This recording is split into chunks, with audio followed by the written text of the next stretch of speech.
Wow, wow, wow, wow, wow.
Good morning, councillors. May we please start our meeting?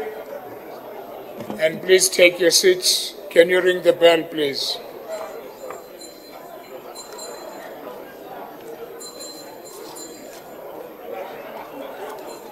Henderson.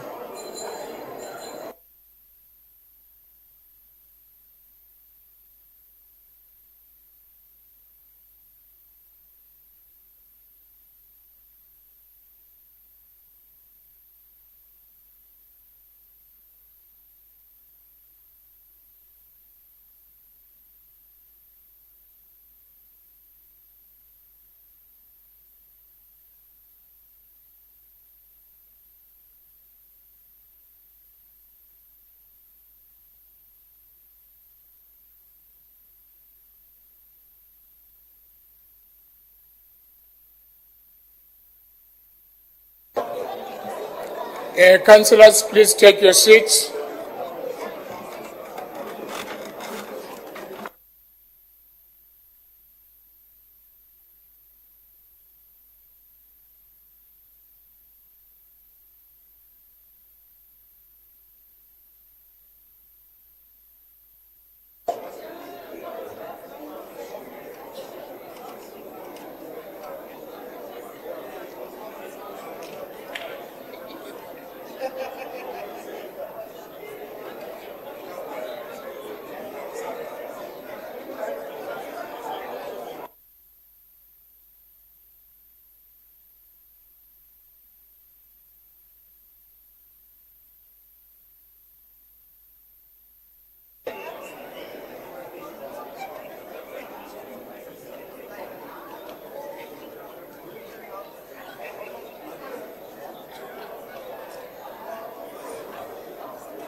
Henderson.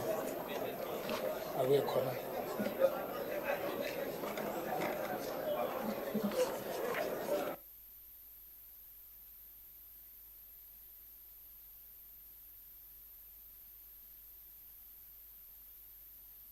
Probably.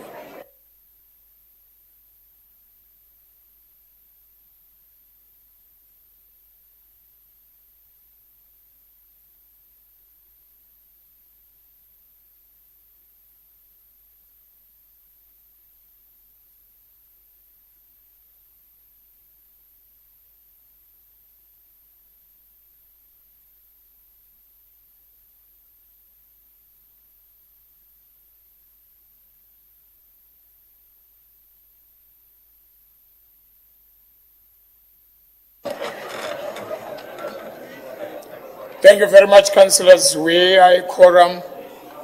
We are proceeding with our meeting, and I believe that our meeting will be very short. And remember, we've got 2 meetings today. We are starting with the continuation, and then we go to special council. Honorable Alderwomen, Aldermen, and councillors, due notice was given of this continuation council meeting. We are a quorum, and I therefore declare this meeting duly constituted. I trust that you have all signed the attendance register for this meeting. Kindly note that it is of critical importance that you sign the attendance register. If you do not sign the attendance register, you will be marked absent from this meeting in the minutes. May we now begin with our continuation council meeting by observing a moment of silence in prayer or meditation, please.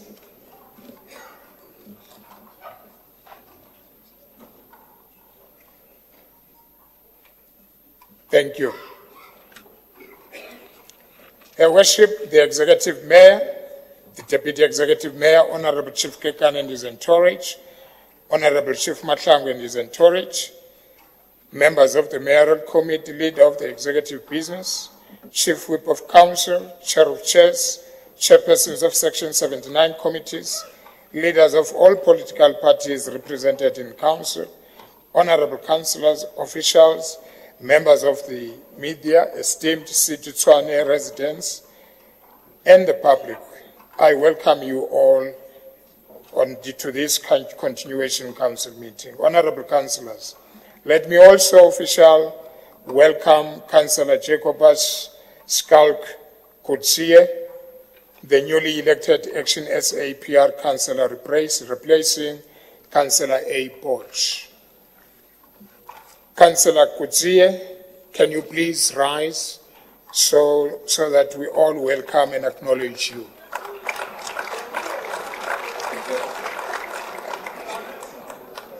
Thank you very much. Thank you, congratulations, and welcome in the city of Tshwane Metropolitan Municipality. Application for leave of absence. Honorable councillors, for purpose of informing council in as far as leave of absence for councillors from this council meeting is concerned, I will now call on the Chief Whip of Council to present to council the approved leave of absence of councillors. Chief Whip.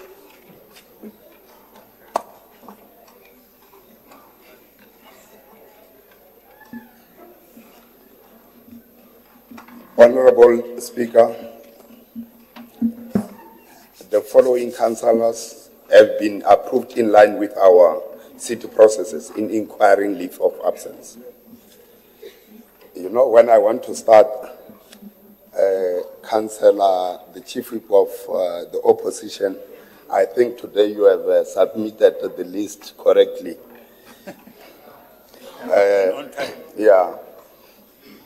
Actually, I will start with the Alderman van der Heewe, DA sick leave, Councillor Bruce Lee, DA training overseas, traveling overseas, and Councillor Andrew Lesh, DA family responsibility, Sandy Mutale, DA attending board meetings, Alderman Vandenberg, DA family responsibility, Rian Ace, DA commitment, Dumisa Nitwala, DA attending Tshwane Group live meetings, Ohiso Mutumunye, DA study leave, Mpati Rampile, ANC Salga training, Mpolo Wele, ANC Salga training, Japani Baloi, ANC sick leave,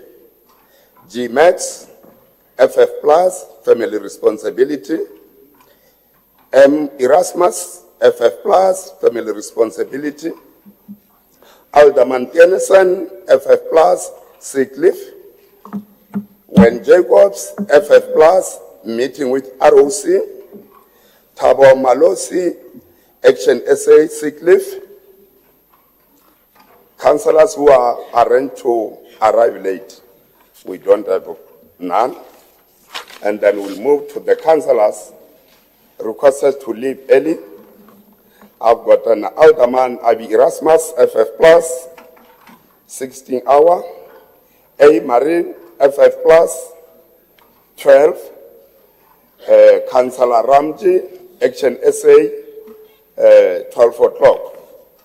Lastly, I just want to say condolences to the Deputy Chief Whip, Councillor Marishani, on the passing on of his brother.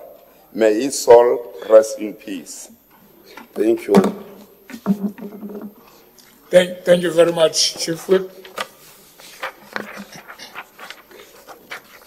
Honorable Councillors, casual vacancy had occurred in Council as a result of the resignation of Councillor Bosch as an Action SA PR Councillor. Honorable Councillors, in line with the item 18 of Schedule 1 of the Local Government Municipal Structures Act 1998, Act 117 of 1998, I have received a communication dated 29th January 2025 from the Independent Electoral Commission declaring Councillor S.J. Kudzie, whom we earlier welcomed in this council meeting as a replacement to Councillor Bosch as Action SA PR Councillor. Unopposed proposal by the Speaker and other proposal allowed by the Speaker, there is none.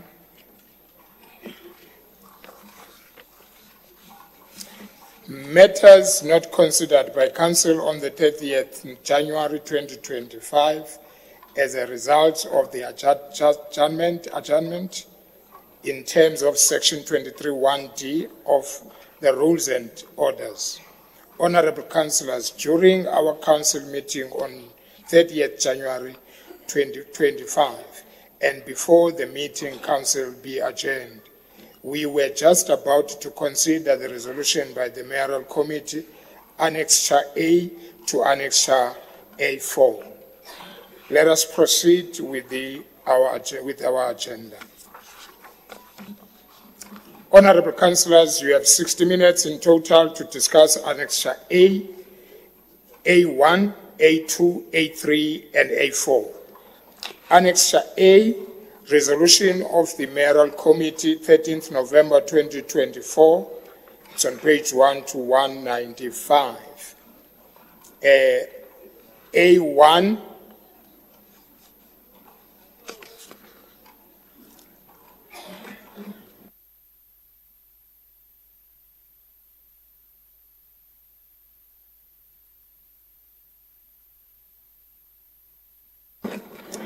A1, Councillors.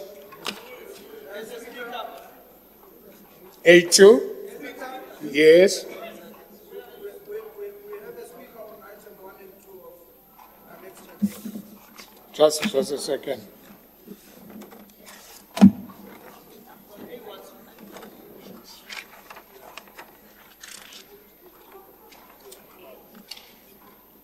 You have a speaker on A1.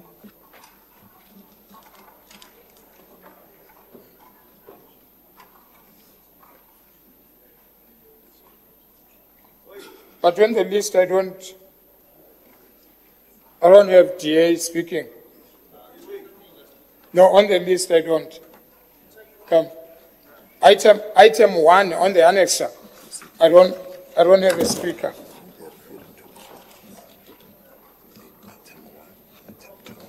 The speakers that I have from DA, wait. Okay. It's the speakers that I have for DA. It's item 1 on section 79. Yeah, is this? Just a second.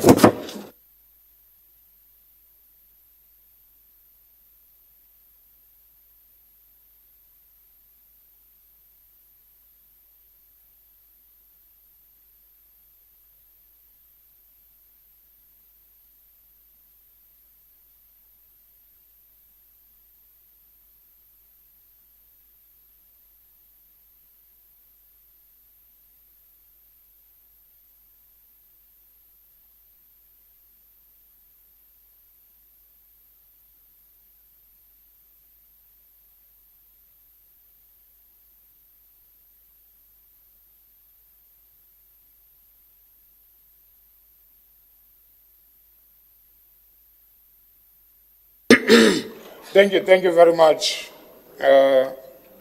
Okay, can I give you your 3 minutes, please?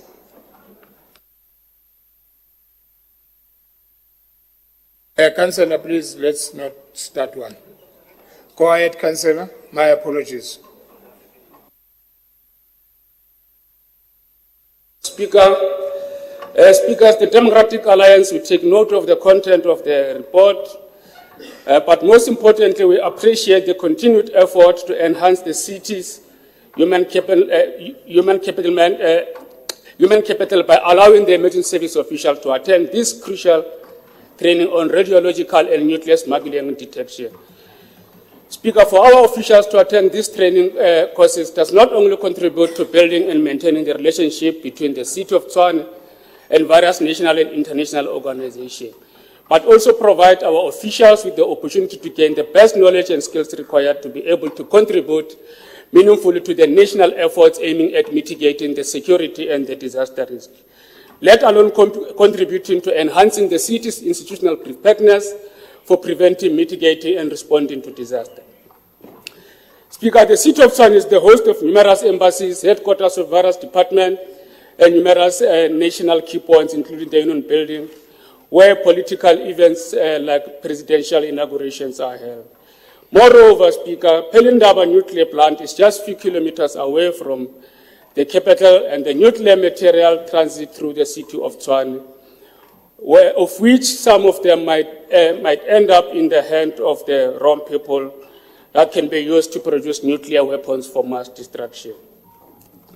Therefore, Speaker, it is very important for the City of Tshwane to have officials with the knowledge and the skills to be able to participate in the operations aiming at detecting, identifying, investigating illicit activities involving nuclear and radiological material, to help prevent incidents of mass destruction from happening within the City of Tshwane.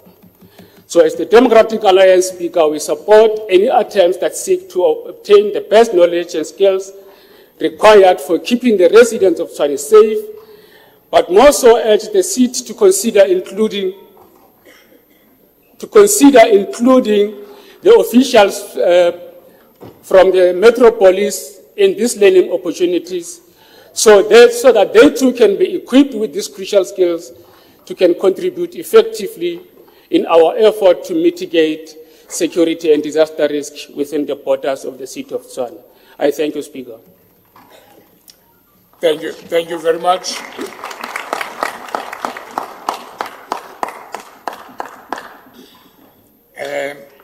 A2. Yes, Councillor.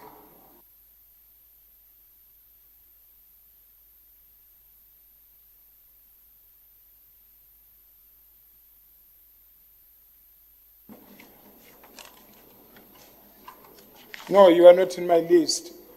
A1, you are on A9. Yes, we are still going there. Thank you.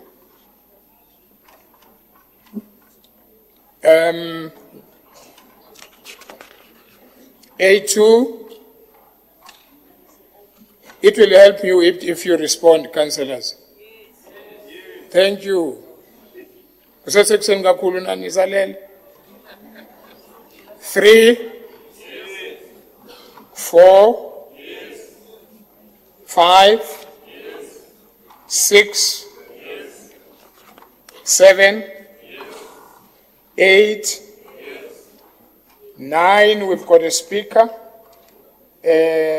Councillor L. Van Riebeck, your 3 minutes starts now.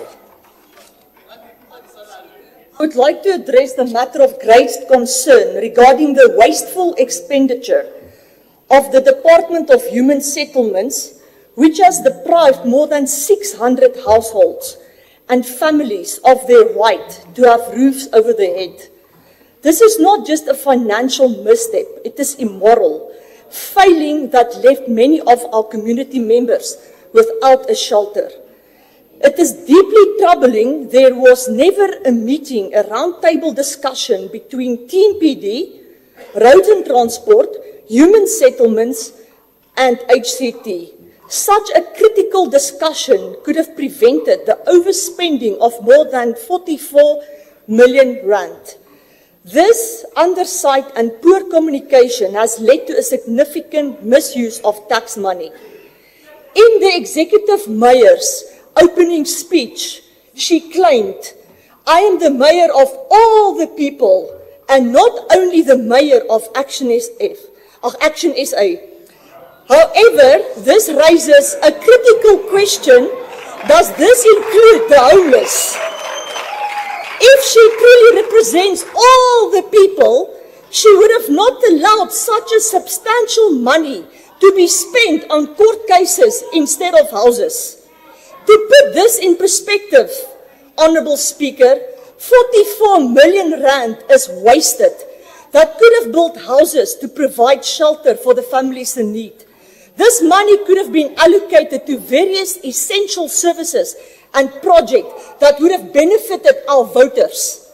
You must scrutinize the process in which contractor was appointed, what procedures was followed, what remedies was in place to prevent waste of taxpayer money. Instead of spending 44 million on houses, this city is wasting it on lawyers' fees. The question that demands us, Honourable Speaker, is that what corrective measures is in place to prevent this from happening again? We need to make sure that the money is spent for all our communities and not on legal fees. I'm done. Thank you, Honourable Speaker. Thank you very much. Item 10. Yes, Alderman, Leader of the Executive. No, thank you, Speaker. We really appreciate sentiments that were raised by the councillor from FF Plus. But she forgot to say these things to former MMC Offense, when he was MMC for Human Settlements. GA has been at the helm for 8 years. I think that's one thing that slips your mind when you engage with us. Timberland, they appointed a contractor there called Faranani. Both Human Settlement and Transport, where former Speaker Katao Matebe was, failed to remove taxes on that side where we're supposed to develop housing opportunities. It took us more than 3 years to try and negotiate our way out until they failed and we had a settlement of 44 million. Therefore, take the blame to this one called Offense, Bundle of Joy, and that one called MMC, former MMC Katleho Matebe. They were incapable of resolving a simple matter. Remove taxes. It was you. You got a judgment. There was an order against you. There was a court order against this elsewhere government. Sorry, Leader of the Executive.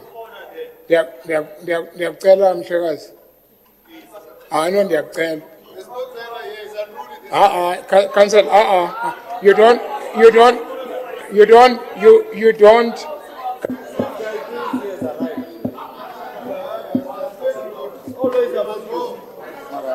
Thank you. Can I continue?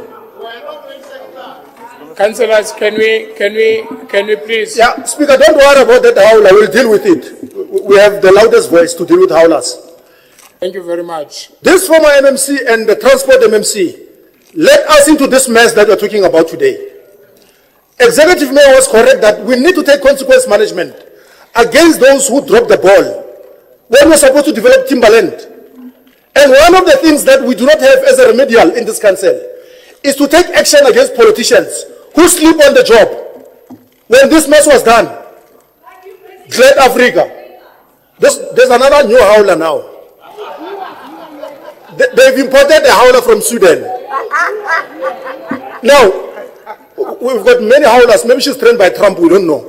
He speaks like this one, he conducts media briefings. Speaker, we are on the correct path of dealing with the mess of the DA. We are going to go on a crusade to show the public of Tswane and South Africa the extent of damage that this erstwhile government has left behind. We were in the BPO park last week. We are going to make a round. You will see. It amounts to billions and billions of rands. They withdrew security, these chaps, deliberately. Today they want to decry a simple thing. You see it. You appoint a contractor. You see that there's no progress. You then subject us to a court order that amounts to 44 million, and they want to cry today. But it's okay. We're going to fix it. We are not worried. Thank you. Thank you very much. What are you rising on, Chief Whip of Opposition?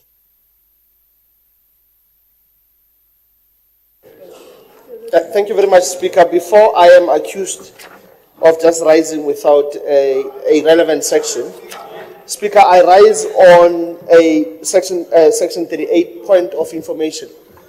Speaker, if I may, get the same protection as the leader of government business. Can we allow him to table the point of information? Is that point You of have not order? even received the information yet. What are you rising on? Councillor,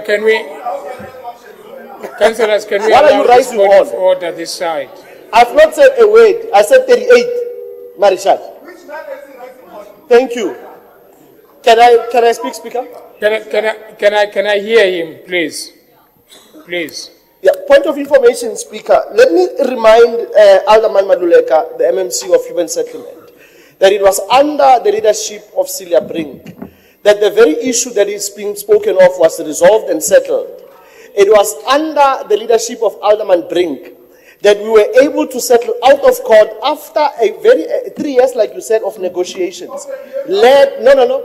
It was not a DA government. Let us further also demystify this issue. Okay. The Democratic Alliance was never in government. If it was in government, it was under the help of the EFF and as well as of the ANC. Then we collectively need to take that responsibility, because there's no way that the mayor can sit if we don't have 108 votes. Councillor, thank you very much. Can we then thank you, Leader of the Executive. Thank you very much. Councillors, when you state your point of order, councillors,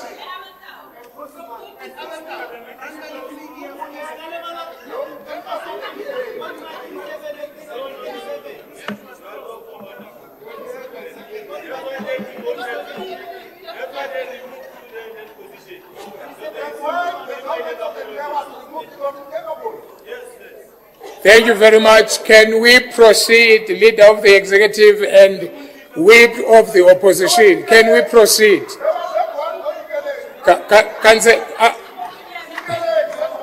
Alderman, please, can we please continue? Thank you. Can we proceed with our meeting? Omsaki?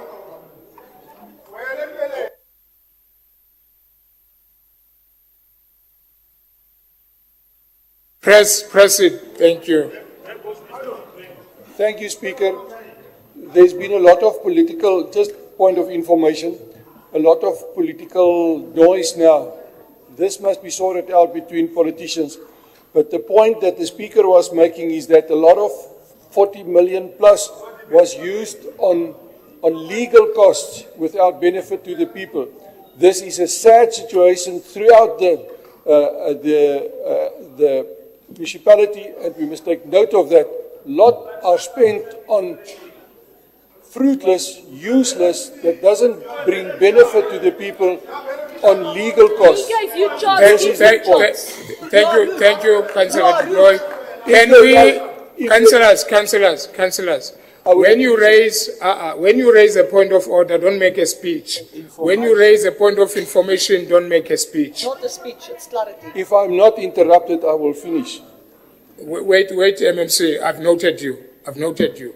Don't make a speech, just wrap up, Councillor de Bloy. One sentence.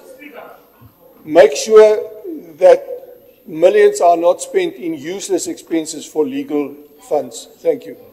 Thank you very much. Can I have MMC, Mashabela? Just press once, madam. Thank you. Yeah, thank you, Speaker. Alderman Duploy, is it Duploy or something? You must not call engagements noise. We're not his grandchildren here. I want to debate everything. And they cannot come here and tell us that they are saying, they want to tell us about fruitless expenditure. The AG was here. The Barbie doll was not here. We were debating with the AG on irregular expenditures. Today, the DA, they want to lecture us about legal requirements because that is their mess there. We don't have legal in the city of Tshwane. So they cannot come here today and behave that they are holier than thou. We are dealing with their mess here. We are not the grandchildren of this guy. Must not tell engagement as noise, please. Thank you very much. Can we move to, are you still raising your hand, Mr. Deputy Chief Whip? Are you still raising your hand? Or you are okay?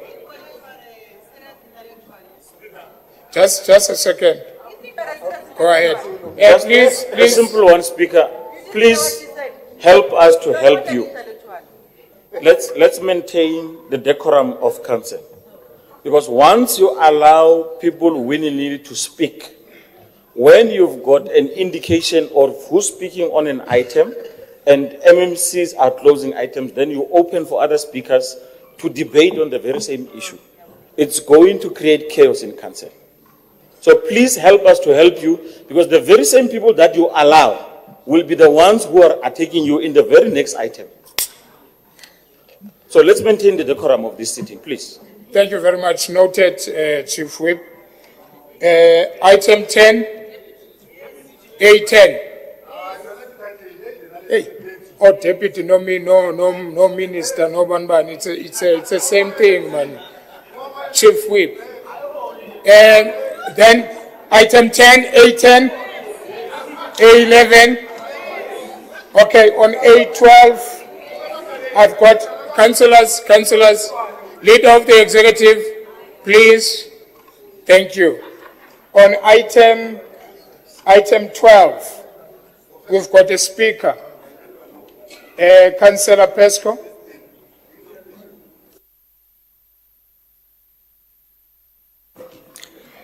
Thank you, Speaker. Speaker, on Thursday, the AG reported on the qualification on the 2023 and 24 audit report. Specifically, on his side, he named 10, on his slide 10, he named 10 points on action and the underlying problems of the PPE, with other words, property, plant and equipment. In this report we have in front of us today, the report gives 5 purposes of the legislative, and the guideline are as follows: performance indicators, reporting indicators, compliance indicators, and compliance questions. The very questions the AG asks. The CSOP department receives data from various departments and compile a report like this. 60 performance indicators have their targets due for reporting at the end of the quarter 2. Of these 60 targets, only 60% of the targets was achieved. The COO cluster, 65%, the GSO cluster, 88%, and the CM, 47.8%. However, when one dig in deeper and note the performance of departments, as in paragraph or table 5, pages 7 to 8, one sees that the CFO only achieved 33.3%. The Department of the Speaker, a staggering 0%. Energy and electricity, a staggering 0%. Housing, 50%, rock, 50%, and water and sanitation, once again, a staggering 0%. When one reads these reasons better known... Point of order. What are you raising on? He's in the next meeting. If you follow the debate.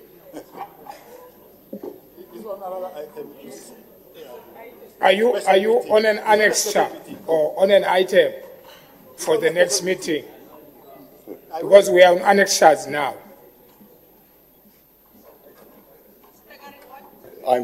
Thank you, Speaker. As I recall, it was 12 on the previous meeting. However, the Deputy Chief Whip is right. It is in our next meeting. So I'm a little confused on your leading. On giving your leading. Let me say this. Councillors, okay, thank you. We are dealing with annexures now. Then the report that was supposed to be debated last week, it's coming in on the Special Council. Thank you. Then item A12. Honourable Councillors, now that we have disposed of Annexure A, we can move to Annexure A1. A1, resolution of the Special Mayoral Committee, 14th February 2024. Annexure A11. Tetan Bahez.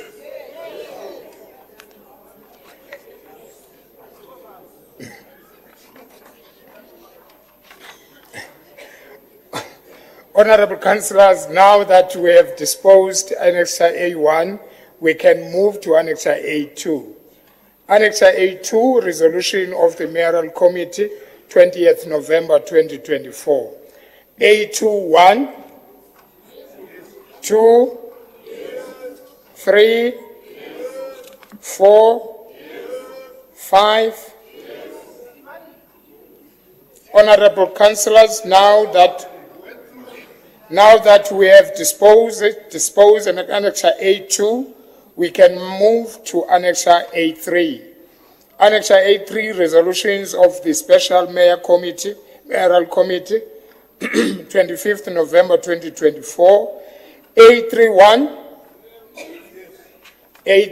okay. Annexure, Councillors, now we have disposed Annexure A3, we can move to Annexure A4. A4, resolutions of Mayoral Committee, 11th December 2024. A4, 1, 2, 3, 4, 5, 6, 7, 8, 9, 10, 11, 12, 13, 14, 15, 16, 17. Thank you very much. Reports of Oversight and Standing Committee reporting directly to the Council. Honourable Councillors, I will now call on the Chair of Chairs to submit to Council reports emanating from the Section 79 committees for consideration. Chair of Chairs. Ngiyathokoza somlomo, ngithokoze khulu ithuba onginikela lona. Ngivumela ngilotshise ubabethu iphakama yensibe ezibomvu undabezitha umkhambi wesibili. Ongivumele ngilotshise ubabethu ugegana nesigungu sonke. Honourable Speaker, before I submit to Council, I want to put it clear that whenever a member of a portfolio committee wishes not to attend a portfolio committee meeting, he must not then run to media, but send an apology to that relevant portfolio committee meeting. because on my right, it is a norm now that people will run away from attending Section 79 portfolio committees and not send any apology for that matter and run to media and say Section 79 committees are not sitting in the city of Tshwane just because they are not there and they are not sitting. Shapa, shapa, shapa, shapa. Shapa, COC. Honorable Speaker, Hey, mama. it is Honorable Speaker. We're busy. So just hold on, Chair of Chairs. We're busy, wo. Just hold on. Yes, sir. What is the point of order?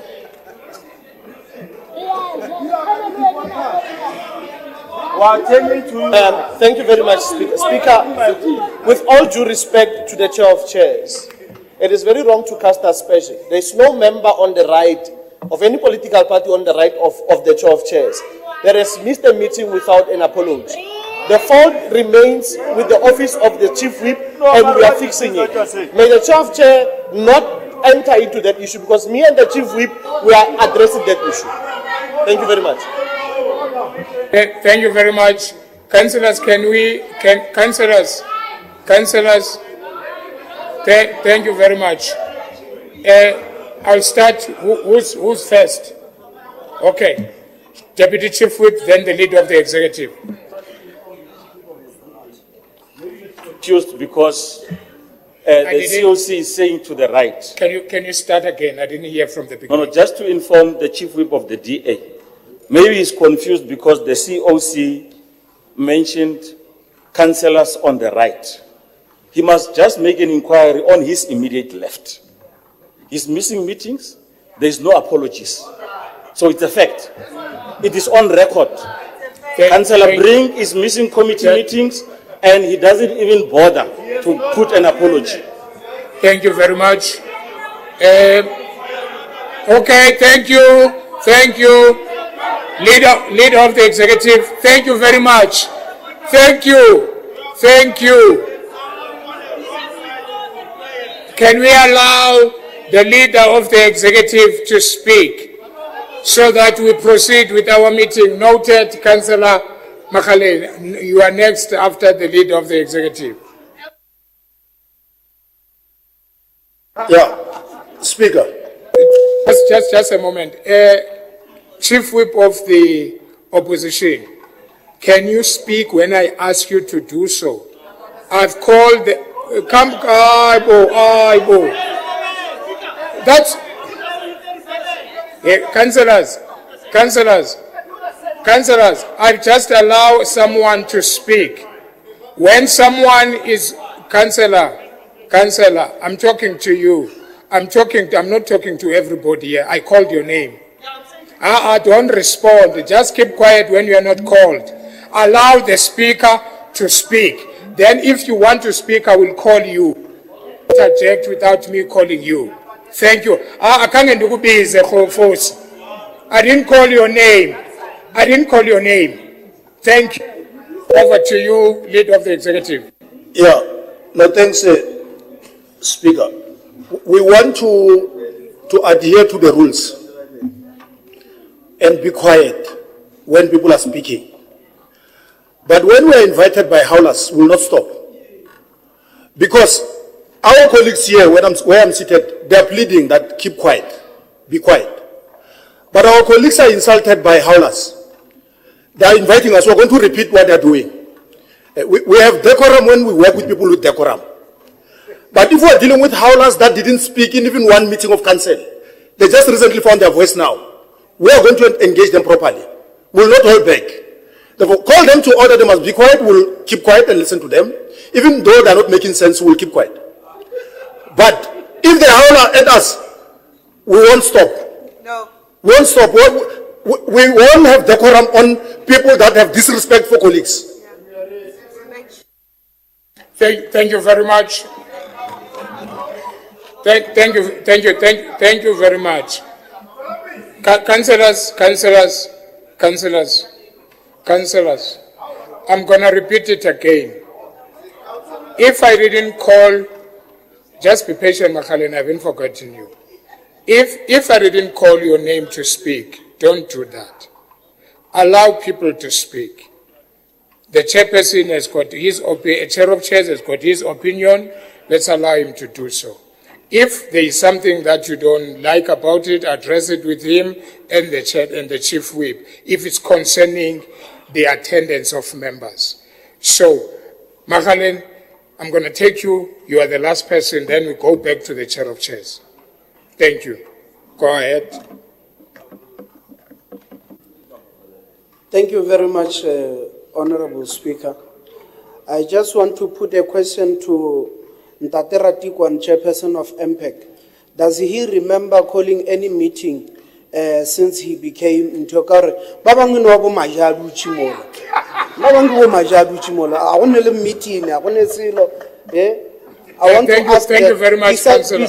Beside the public hearing on Hammanskraal water, that one is not an oversight meeting. Beside that one, does he remember him calling any meeting? Thank you very much. Thank you very much. No matter the meeting was, Councillor, wait, councillors. No.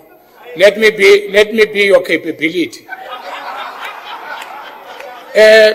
Listen, whether the meeting was about water, was about road, was about the roof, but the meeting set of MPEC. It doesn't matter what is it for, but the meeting set. Thank you very much, Chair of Chairs. Chair of Chairs. Thank you, Councillor Ratukwana. Chairperson, please. Chair of Chairs, go ahead. Thank you very much, Honorable Speaker.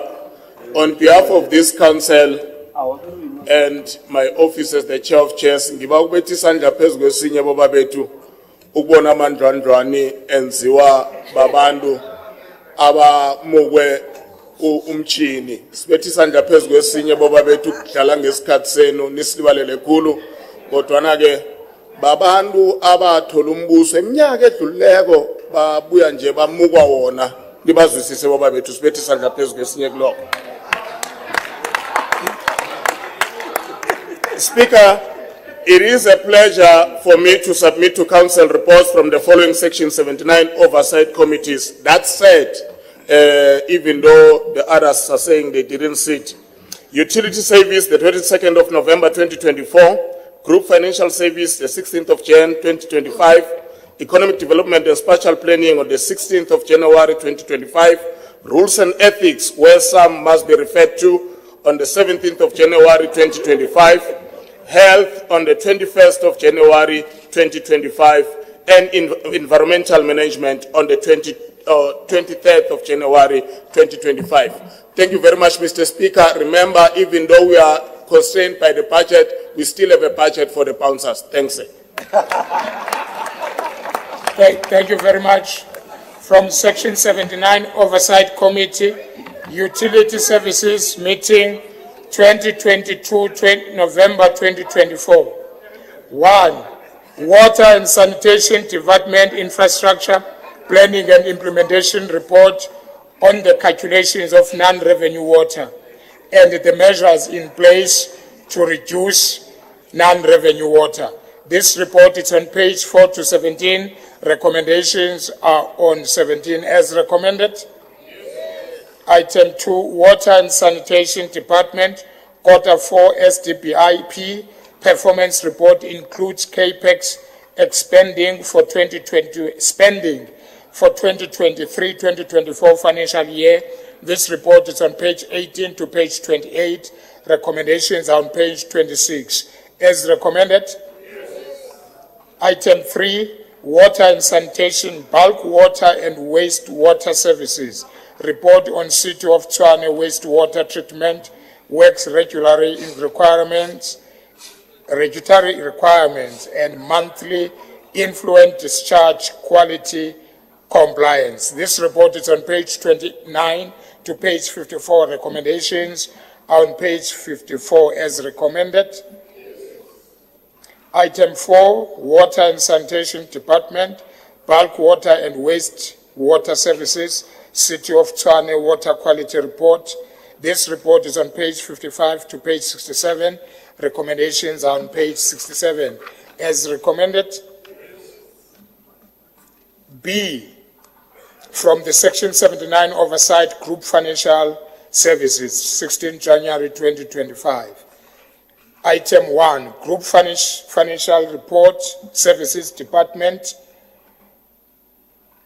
Capital Budget Performance Report as at 30th September 2024. This report is on page 4 to 15. Recommendations are on page 10. Do I have a speaker here? Thank you. As recommended? Item 2, Group Financial Services Department, filling of critical positions. This report is on page 152 to 168. Recommendations are on 68. As recommended? C, from the Section 79 Oversight Committee, Economic Development and Spatial Planning, 16 July 2025. 1, Department of Economic Development and Spatial Planning, Mid-Term Performance Report on the implementation of the Service Delivery and Budget Implementation Plan, Business Plan with financial on capital projects, grant and subsidize as well as expenditure. This report is on page 4 to page 22. Recommendations are on page 22 as recommended. D, from Section 79 standing. Okay, Councillor, Mayor.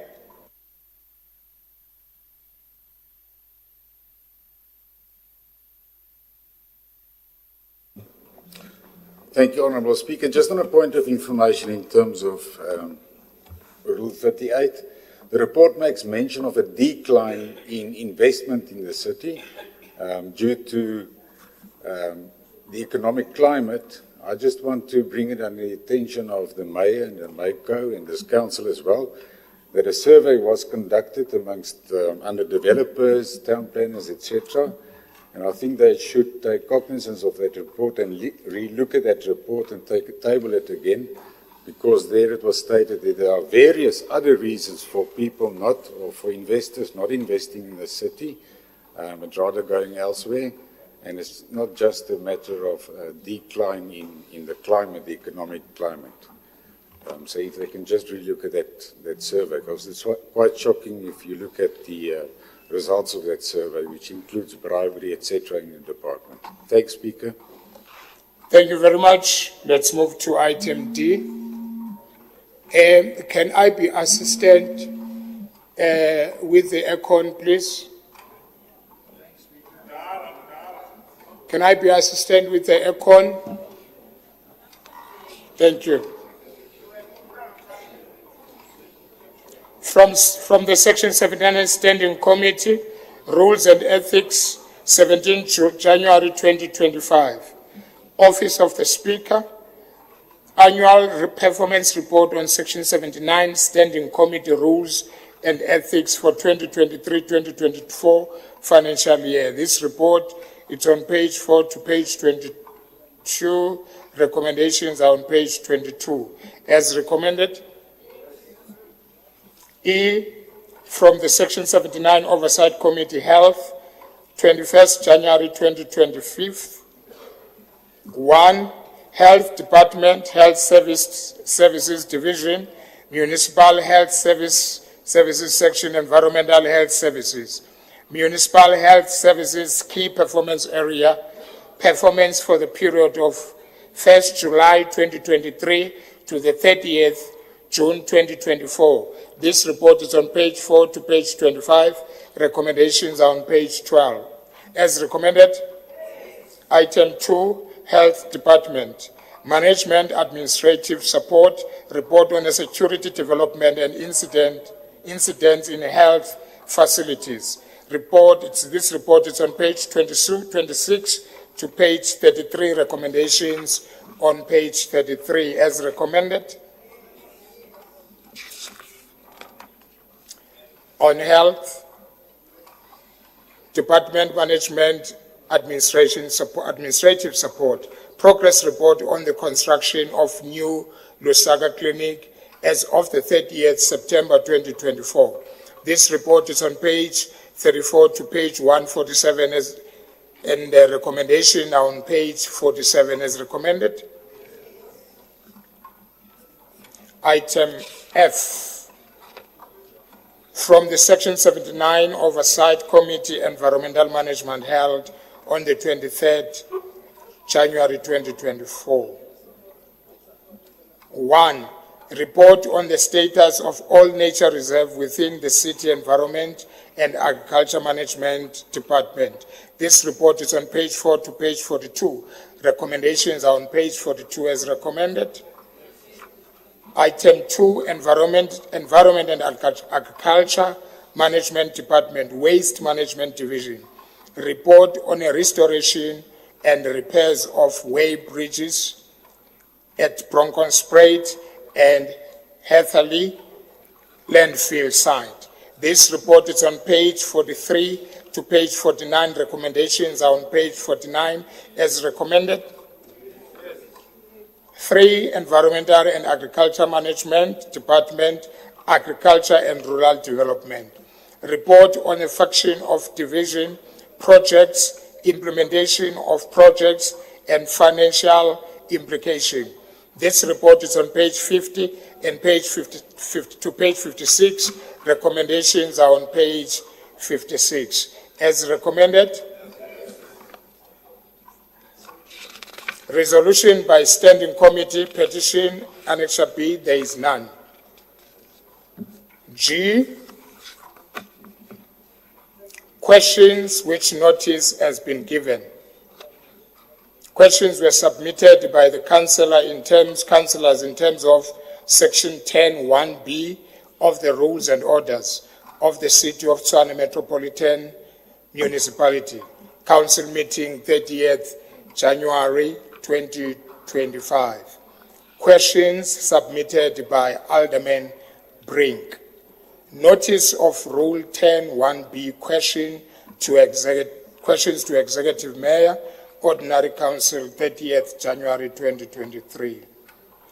Honorable Councillors, I have received questions from Alderman C. Brink in terms of Section 10(1)(b) of the Rules and Orders, and these questions were referred to the Executive Mayor for response. Executive Mayor.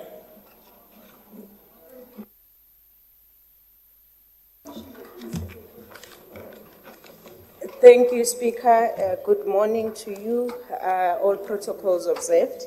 We have received the questions that were submitted to us. And Speaker, because this council has never processed questions, we had to seek a legal opinion on how we process questions. So what we're going to do is to submit the responses once we get the legal opinion on how to do it.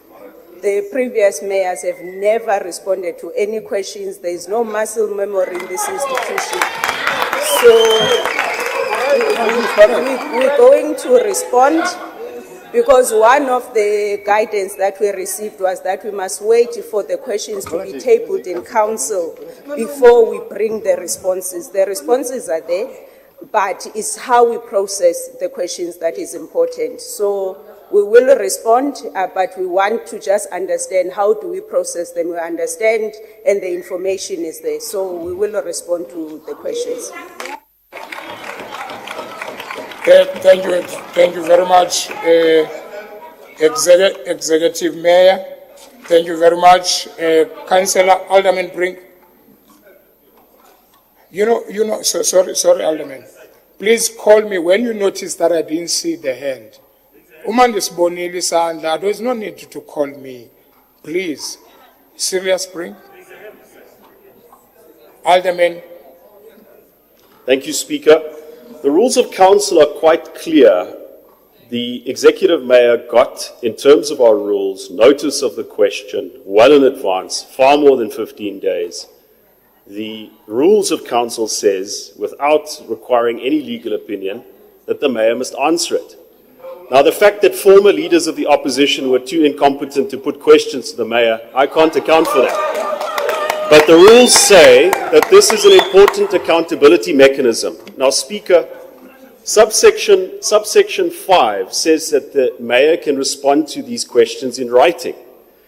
But what the mayor now has said is, no, she doesn't even want to respond. She has to wait for a legal opinion before she responds. At the very least, Speaker, in terms of Rule 15 sub 5, the mayor can make the commitment to answer the question in writing, and then there's a process to monitor that. Speaker, I ask for a ruling on this point. Thank you. Thank you very much. Thank you very much. Without wasting any time, the mayor has responded. I cannot, Councillor, please. He's asking me to rule. The executive mayor has responded, and it is important that we respect the fact that he's looking for a legal opinion, so that he responds. She's not saying he's not going to respond. She's going to respond in questions, but he's seeking for a legal opinion, which is, as a speaker, I am allowing that. The executive mayor must indulge in herself on these questions and respond properly. And my ruling is like that, and it's not changing. Leader of the executive, then chief whip of the opposition. Leader of the executive. Yeah, thanks, Speaker, for that clarity that you provided. But if you read 10.4, Speaker, it says the executive mayor may, unless circumstances dictate otherwise, with due motivation, reply in writing to questions put in terms of section 1B to the councillor who posed the questions. Now, the mayor is not obligated. It's not a must. She may reply to those questions. This former mayor, we've got evidence. You can take it to the public. Today I'm going to post on his Twitter where he likes dancing and doing things there. Questions that we asked him, he didn't answer them. Then he can't say we are incompetent in asking questions. Since 2016, we've been asking questions to all mayors. They didn't answer one of them. But today, because of he's a liar, we are going to post questions that we asked him and he didn't respond. I wrote him a WhatsApp message. I said, Councillor Brink, WhatsApp message. I reminded him, WhatsApp message. After I was making a follow-up, Mayor, we asked 2 questions. Why are you not answering our questions? Even today, he has ignored us. Therefore, Mayor Moya, you've got a choice if you feel it's a may. Therefore, legally, you are not obliged to respond to these questions. There is not a must. The rules is the 10 subsection 4. Therefore, you can read it. If you want to ignore him, you can read Badunga Bapenduli.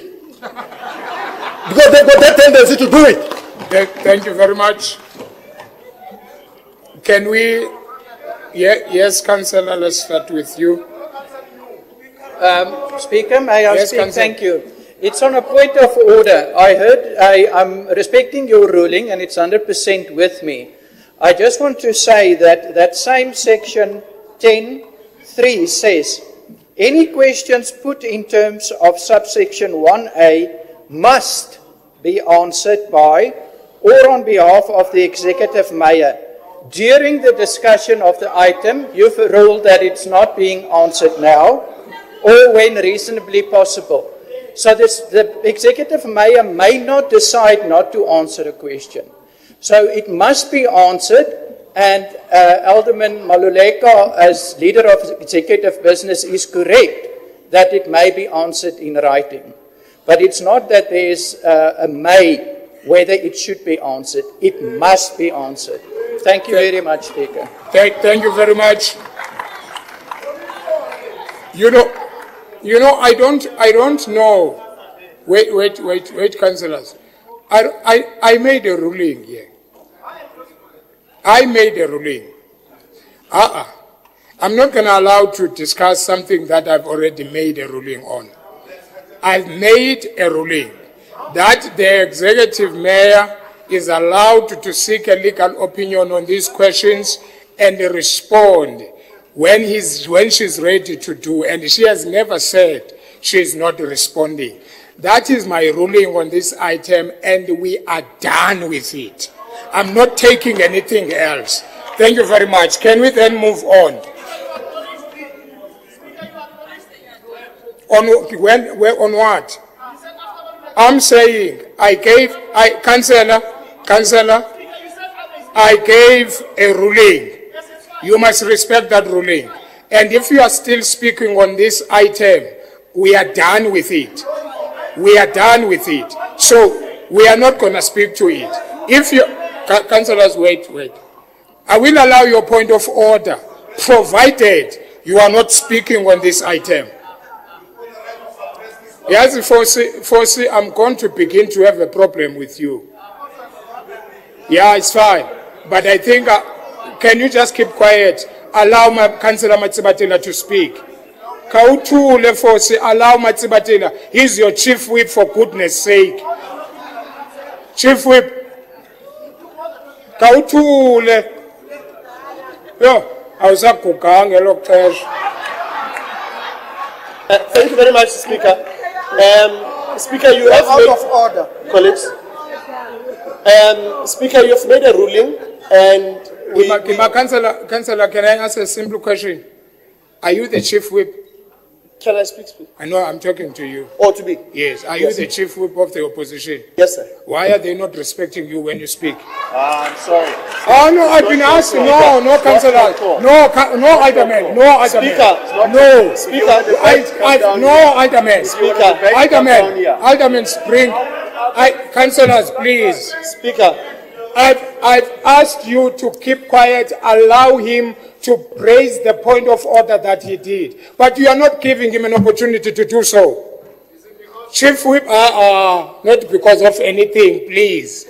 Chief Whip of the opposition. Thank you very much, Speaker. Please state your point of order. Yeah, Speaker, we hear your ruling, and it is within your prerogative to make a ruling. And because we believe it is wrong, we would like to, in terms of Section 42 of our rules and bylaws, refer your ruling to rules and ethics. Thank you very much, Speaker.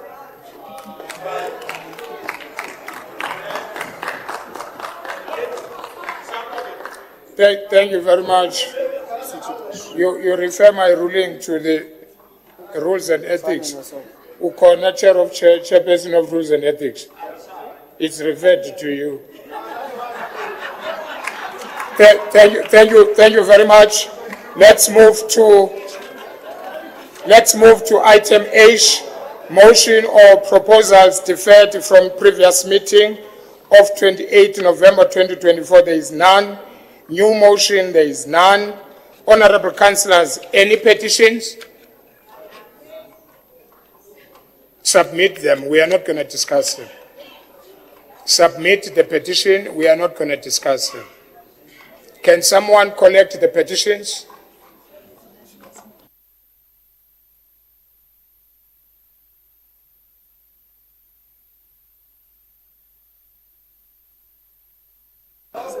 All right, what we are not going to do. Thank you very much. What we are not going to do, those who are submitting their petitions, sorry, leader of the executive, those who are submitting their petitions, just please tell us what are those petitions are for recorded purposes. We'll start with you, Councillor at the back. Councillor at the back. Press once, please.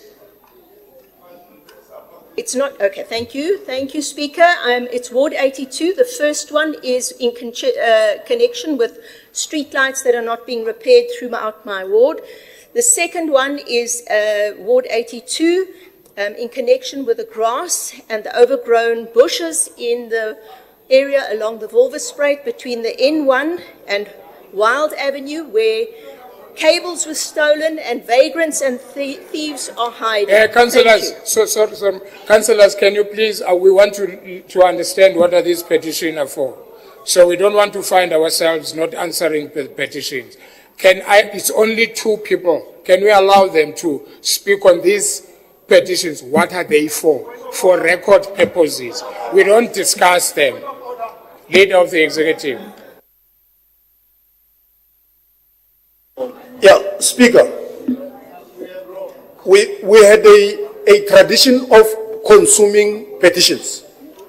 And we had agreed that our councillors would submit at the office of Mr. Sambo. And that has been the tradition. Now, one thing that we want to do, you want us to have, you are giving people privilege. That doesn't exist. The norm has been go to councillor, to Mr. Sambo, submit, and they've been submitting. But if you want to change, people can't delve on the merits of a petition. We are saying 182, there's a petition, you submit it, you take it on record. Because they know the rules don't allow for us to discuss anything that impacts on budget. We can't resolve them here. They're grandstanding about service delivery issues. Let them put it on record. 182 petitions were recorded, and it ends there. Thank you.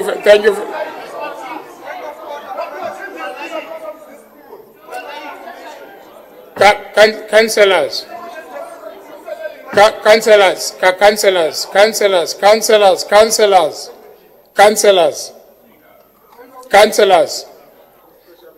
Here, we are not discussing the petition. We are submitting the petition.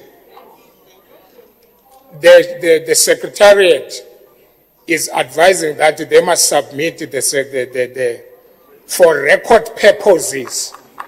They must be mentioned what they are for record purposes.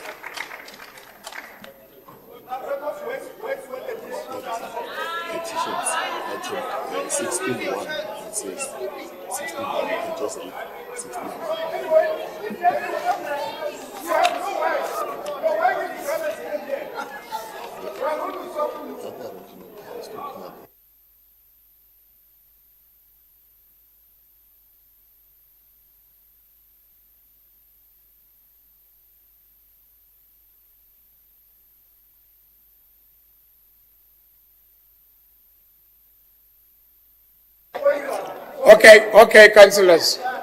Thank you, leader of the executive. Councillors, thank you. Can I then read section 16(1) on petition? I will note you. Can I read this first? A petition may be submitted by a member in the course of council meeting, and he or she may not mention or divulge the content of the petition, except to state the subject of the petition. That's all that I want for record purposes. Thank you very much, Chairperson. Thank you, Chairperson Munama. I'm coming back to you, Chairperson Munama.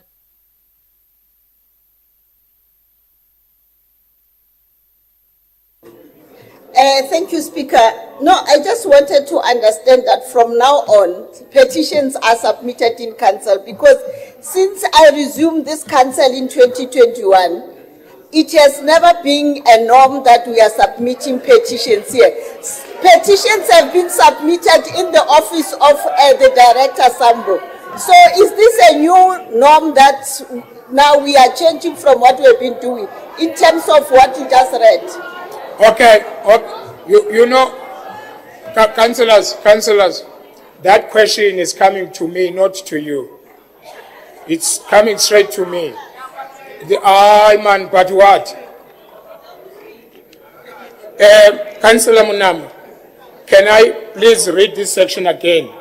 A petition may be, not must, may be submitted by a member in the course of the council meeting, and he or she may not mention or divulge the content of the petition, except to state the subject to the petition. The norm of submitting to director has not been changed, but the councillor may, the member may be allowed to submit in council. But what we were doing before has not changed. Thank you very much. Only the subject of the petition. Don't make a speech. Continue where you left, Councillor.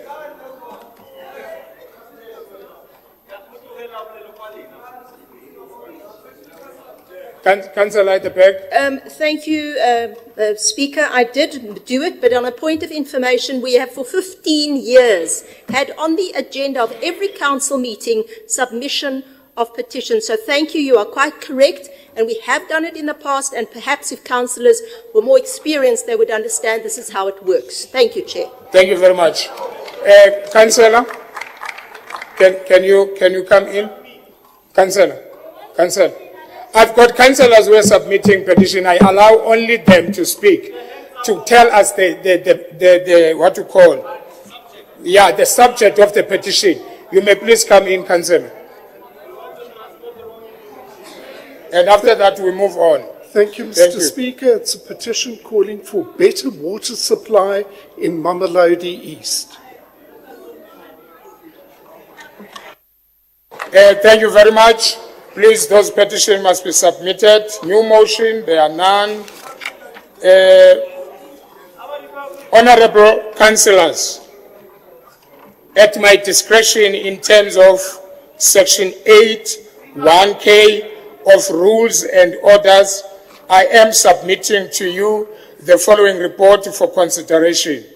Office of the Speaker, an annual program for ward committee meetings in 107 wards from 1st February to the 30th of June 2025. This report, can I read the report, Councillor Matsibatile? This report, it's on page 4 to page 13. Recommendations are on page 7, as recommended. Okay, your point of order.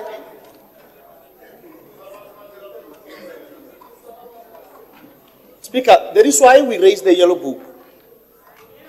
I did not want to call your name, I raised the yellow book. So please acknowledge us. We are members in this council. We are asking for a 30-minute caucus on this report of yours. Thank you very much.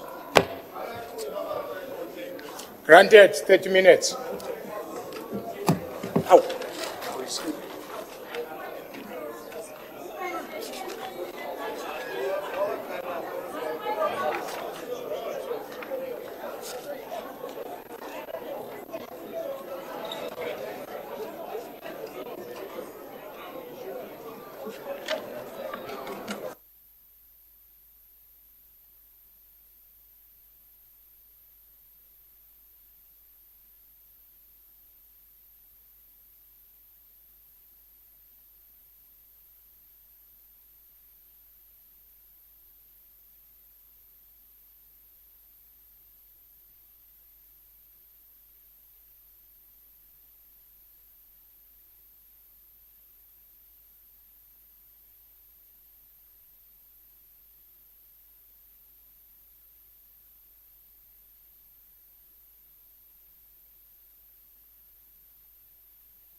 Snyder. Snyder.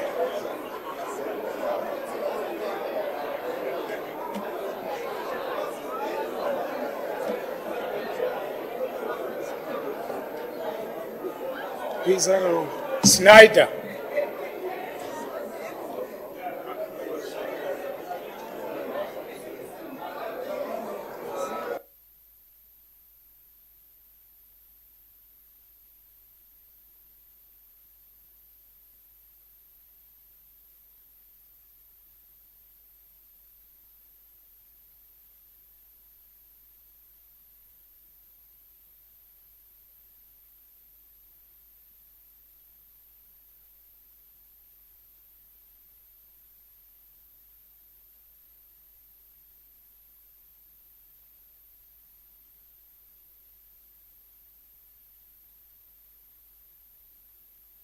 Sbutan. Sbutan. Councillor Sbutan. I'm asking to see the MMC. Can I see you, MMC, 3 minutes?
Thank you very much. Councillors, please take your seats.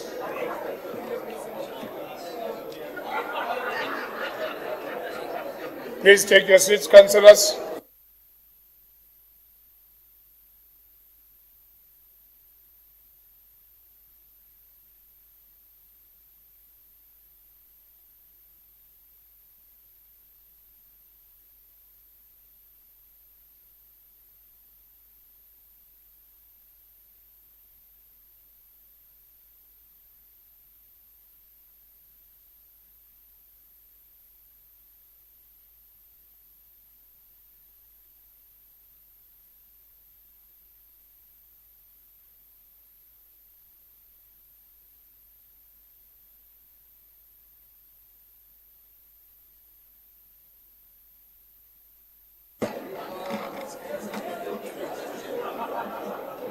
Please take your seats, councillors. Can we resume our meeting?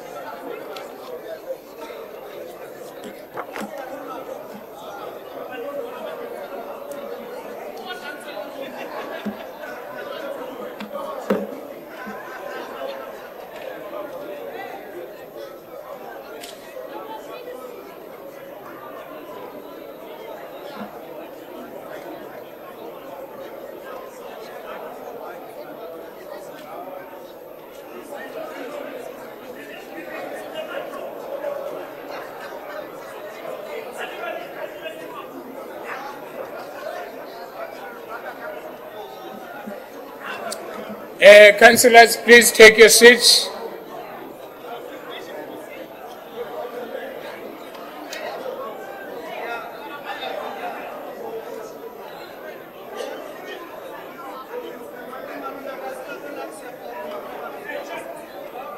Councillors on the stairs, may you please take your seats.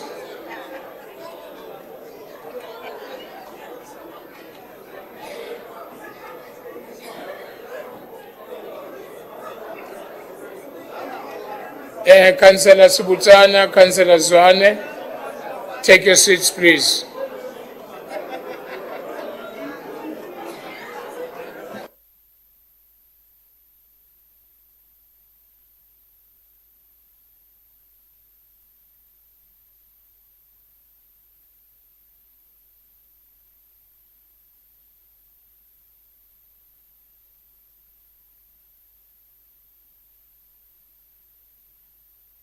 Thank you very much, councillors. Chief Whip of the Opposition. Councillors, please take your seats.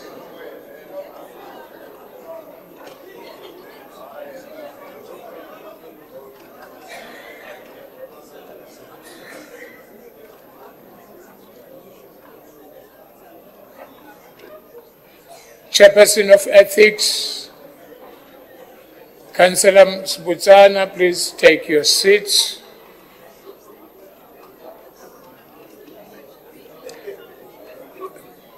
Please proceed, Chief Whip of the Opposition. Speaker, thank you very much for affording us an opportunity to caucus. We needed to go through this report of yours, but we are satisfied. I think if you may allow, Councillor Putti will just give you a quick feedback on what we discussed and things for you and your office to note on this report. If I may give to her to give. Okay, thanks. Go ahead, Councillor.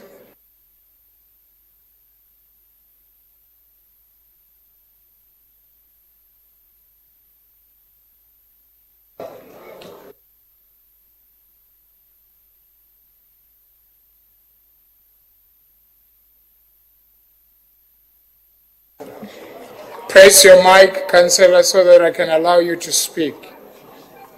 I'm here, Speaker. Yes, you may now. Thank you very much, councillors. Please continue. Thank you, Speaker. Tobelaka Council. We would just like to point out that we appreciate the report as it is. We appreciate the work and the consideration that has been put into the ward committee calendar. Mara, we would like to emphasize that, Speaker, there's a number of anomalies that we've encountered in the past. Public meetings, public participation. We must emphasize that all this communication that we've tabled in this annual calendar must have a dedicated, from regional level, must have a dedicated communication that will communicate with our councillors for this meeting, so that there is no clashing, as they pointed out in the report, with any other official meetings, but also so that it can be flexible and be able to accommodate all the stakeholders, as pointed out. Would like to just emphasize recommendation 5, that even if the Speaker's office is delegated, we understand the organogram, we understand how the communication flows, but can we please emphasize that it should be very flexible, and when changes happen, that there should be an immediate response between the chairperson of the ward committees, which is the councillors, and the office of the Speaker for swift communication, so we don't frustrate, especially our members of the committee itself. Thank you, Speaker. Thank you very much. Before we do the recommendations, if you look at the calendar, it speaks of the quarterly meetings. But as an office, we are saying, where there are a lot of issues that needs to be addressed, the councillor, the chairperson of the committee, must request from the office of the Speaker, if you want a monthly basis meeting, vanish us with that request, or if you want to have meetings, 2 meetings or prior the quarterly meetings, anything. If there is a lot that you need to deal with with your committee in your council, in your ward, please indicate it to us. Don't just call a meeting. Indicate to us. Remember, we must have at least 10 ward committee meetings a year. We must have 10, not more than that. So consider that. So you can request to have a meeting as a councillor if the quarterly meeting is far. You can do that. I just wanted to clarify that to you. Thank you very much with the feedback that you gave us as recommended. Thank you very much. Where are we?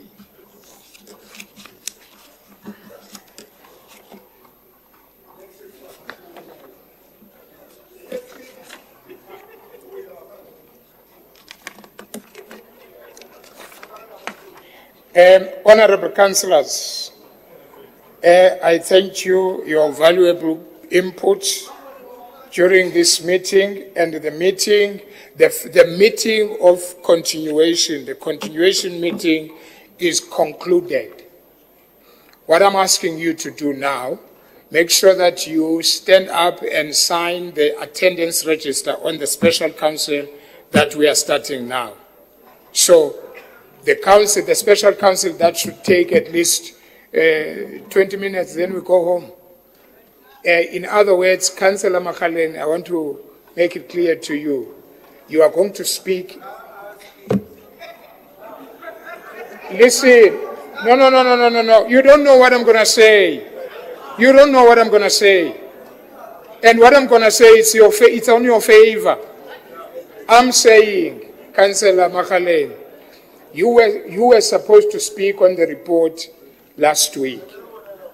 The reason why this report is not on the continuation is because it was deferred. Then it's on the special council meeting that we are going in now. You are going to speak.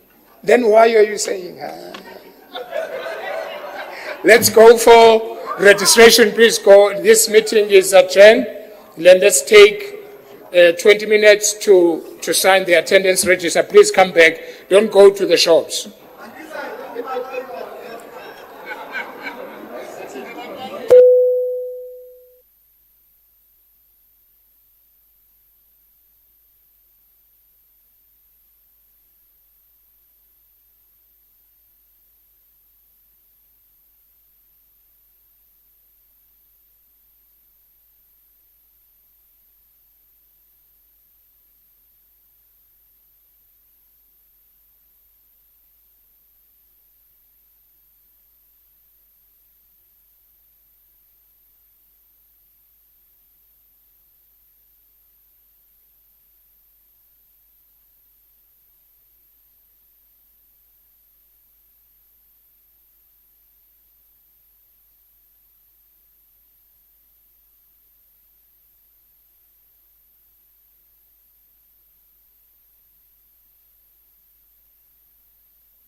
Please ring the bell.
Thank you very much, councillors. Can we then proceed with our council meeting?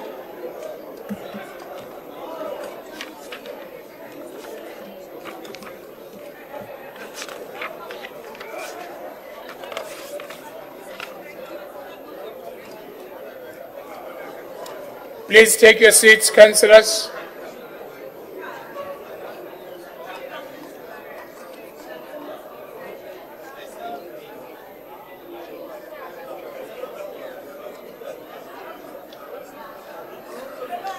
Honorable Alderwomen, Honorable Aldermen and councillors, due notice was given of this special council meeting.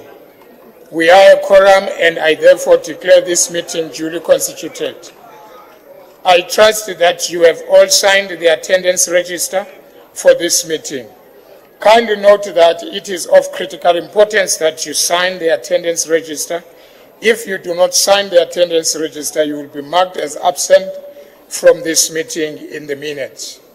May we now begin with our special council meeting by observing a moment of silence in prayer or meditation, please.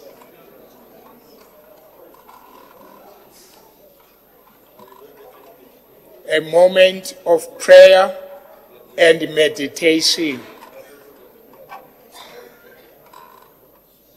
Awuthethi kakuthandaza sibuthana. Uyathula kakuthandaza uthandazele ngaphakathi.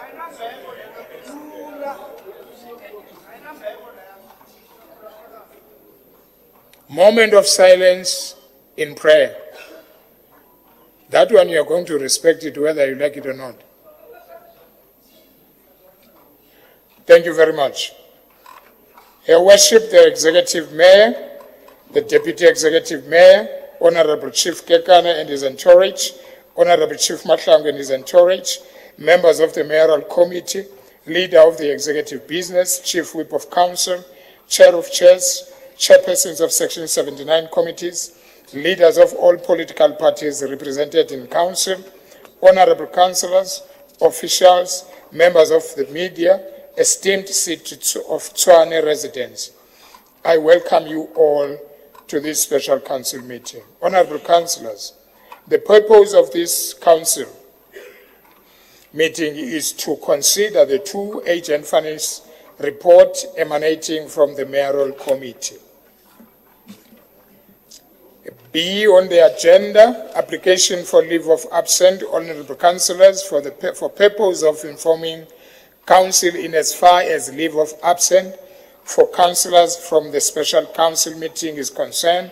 I will now call the Chief Whip of Council to present to Council the approved leave of absence of councillors. Chief Whip.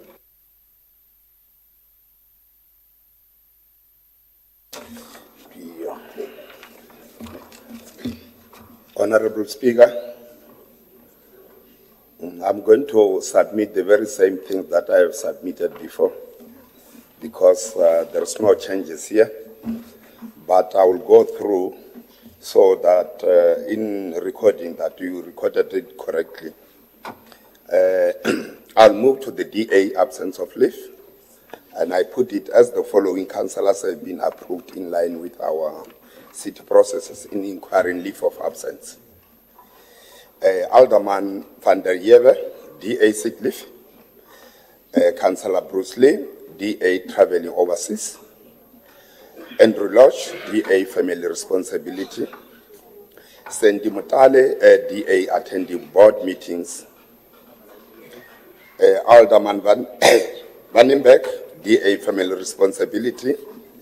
Rian Ace, DA other committees. Dumisani Twala, DA attending Tshwane Group live meetings. Pochitso Mtimunyi, DA study leave. Mpati Rampile, ANC Salga training. Mpolowele, ANC Salga training. Japani Baloi, ANC sick leave. GMAX, FF Plus, family responsibility. M. Erasmus, FF Plus, family responsibility. Alderman Pierre Nyesen, FF Plus, sick leave. Wesley Jacobs, FF Plus, meetings with ROC. Councillor Thabo Mloisi, Malosi, Action SA, sick leave. Councillors who are arranged to arrive late. I've got Councillor Peter Satan, DA. Councillors requested to leave early. Alderman Avi Erasmus, 4 o'clock. A. Mari, FF Plus, 12 o'clock. Councillor Ramji, Action SA. That is submitted, Honorable Speaker. Thank you. Thank you very much, Chief Whip. Official notices, there are none. Unopposed proposal by the Speaker and other proposal allowed by the Speaker, there are none. Now let me call the Executive Mayor to table the reports. Executive Mayor. Thank you, Honorable Speaker.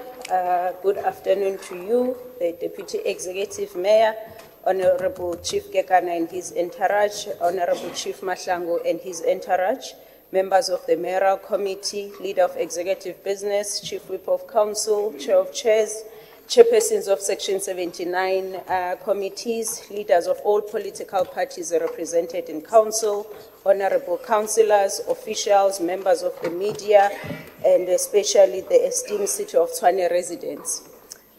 Speaker, firstly, let me thank you and the Council for the indulgence to consider these two reports.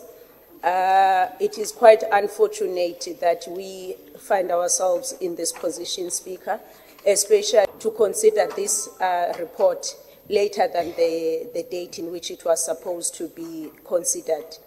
I had to trace back to understand what led us to this.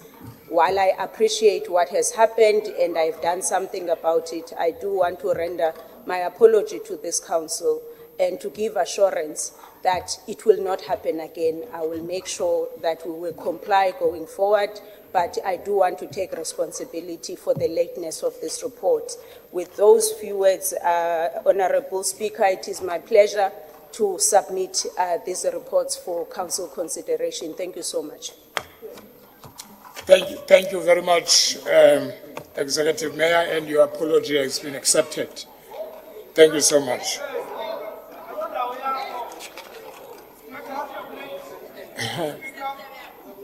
There's a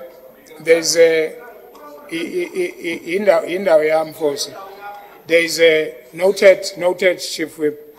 Let me respond to you first. It's my place. No, it's my place. We have a rule here that we mustn't submit.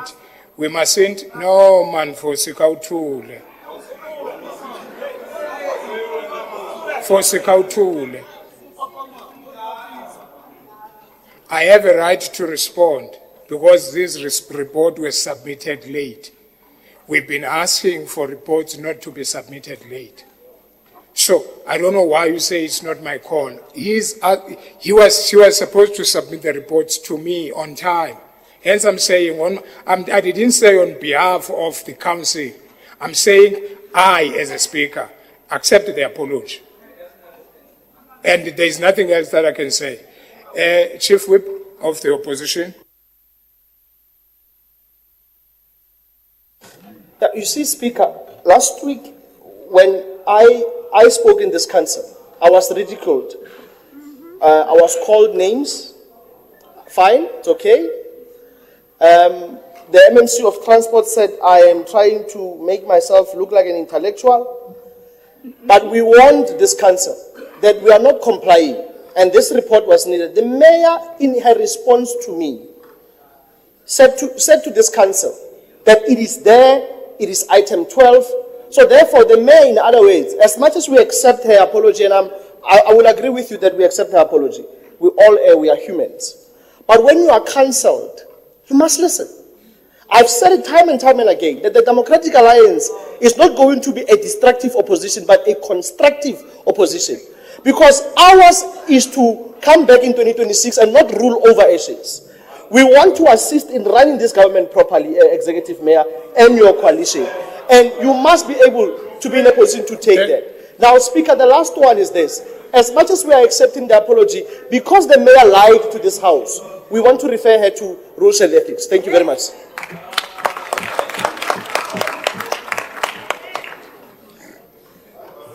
Can I say this? I know when I say this, you are going to come back. I know you are going to come back. When a person says, she was not asked to apologize. She apologized for the delay. She apologized for everything. So there is no referral that is going to be done. She apologized. And it's me that has to say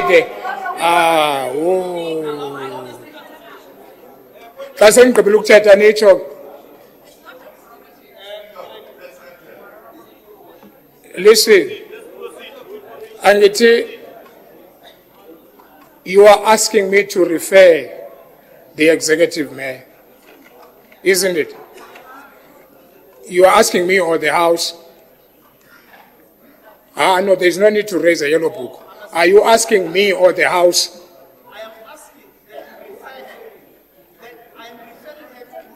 Or you are referring the mayor, or you are not asking me to refer here to the mayor? Okay, so all right, no, it's fine. Let's move on then. Kaloku, Ima, why you from the channel? And I just wanted to listen what you are saying. Are you referring to me, or you are saying the mayor must be referred to the committee? And he said sorry. She said sorry. You are still referring. It's fine. It's fine. It's fine. You don't have to come back. Are you speaking on the same thing? You want to clarify something? Okay.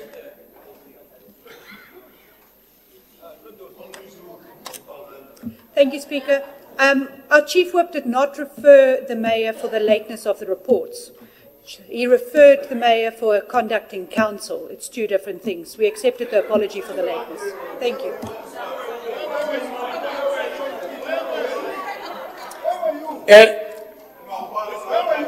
Okay. You're in the middle of nowhere. Deputy Chief Whip. Speaker, I don't know what must happen. The mayor takes responsibility. She apologized as a leader. Now, the list now is to force her to withdraw the report, which will be a problem. Now, somebody who was not in this meeting comes here and wants to talk about things that she was not here for. The mayor is taking responsibility and she's apologizing for the mistake that happened. What more do we want? Thank you very much. What are you standing on? Okay, let me refresh the minds. The mayor even said, no, I'm noted you. The mayor even said, I know, Speaker, we did not comply. And I sincerely apologize for any mistake that we have done on this report. But you still want us to refer a person that says, I apologize, I acknowledge the mistake that we have made. Then what do you want the rules of ethics to discuss on this one? Okay. Noted, Councillor. Yeah, Speaker, I think what we are now doing is that now we are usurping the chairperson of Rules and Ethics function. We should allow this to go to Rules and Ethics. It will be ventilated there as to what happened, because the mayor has not told us. She says there are things that happened that made this not happen. We want to understand as this council, what are those things that have prevented this House, this executive, not to be in compliant? So what we are saying, Speaker, and it should not be a point of debate, we should be done. Thank you. We are referring, Speaker, can I finish? No, it's... That we are referring the mayor, Councillors, let it be debated. Councillors, thank you. Councillor Ratukwan.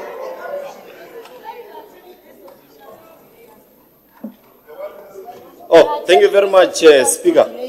So, Speaker, there is a standing principle in this House that if you say something that is unbecoming or you violate any rule, you are able to be given an opportunity to apologize or withdraw. And then once you apologize or withdraw, then you can't refer that person. So we're going to follow that same standard rule that and principle that we've been following in this particular council.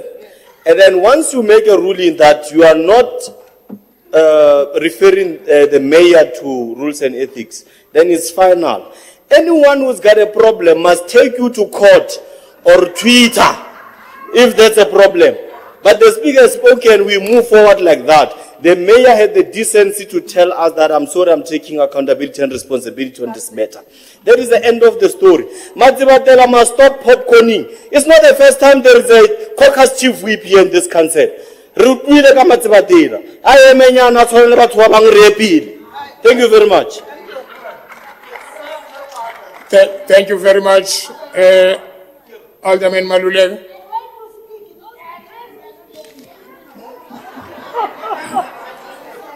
No, thanks, Speaker. The referral was done. And you then came back and said you didn't hear what the Councillor Matsibadela has said. You thought he wanted you to do something, but you are maintaining that the referral should go through. That we are done with that thing. There's no dispute. There's no one who says it should not happen. There's a right of reply at that committee. People even don't understand that you are going to receive a letter and you are going to put your response to that matter, even before the sitting comes. Therefore, the referral is gone. Thank you. Thank you very much. Can we then move on to our item? The first item, let me remind you this. With second item, there was a request for 5 minutes speaking on this item, which was done by the chief whip of the opposition when we were in the programming. And we agreed that we are going to give speakers 5 minutes on item number 2.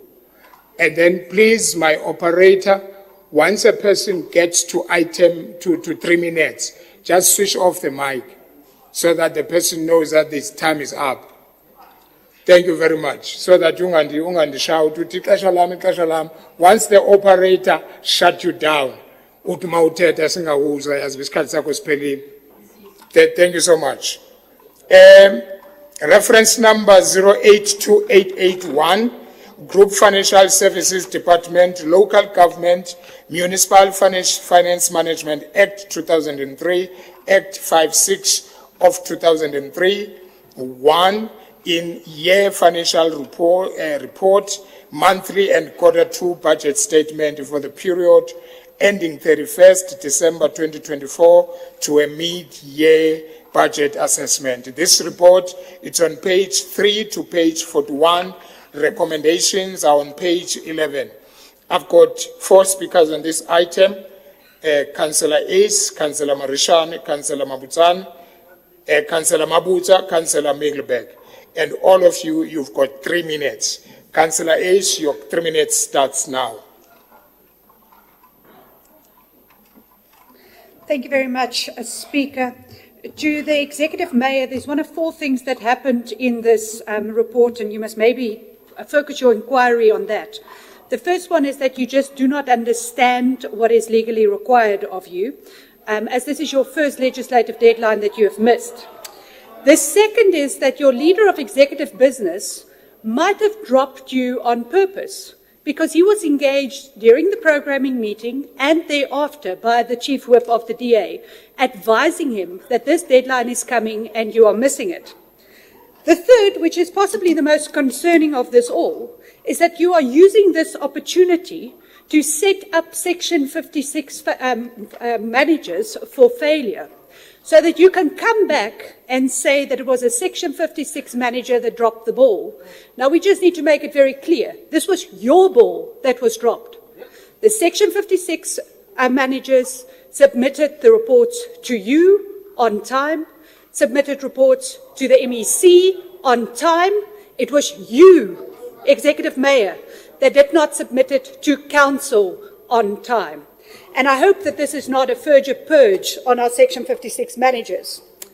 The fourth reason that could have happened here is that you purposefully did not want us to see the information in this report, did not want us to see the backslide on the financial rescue that this administration is doing.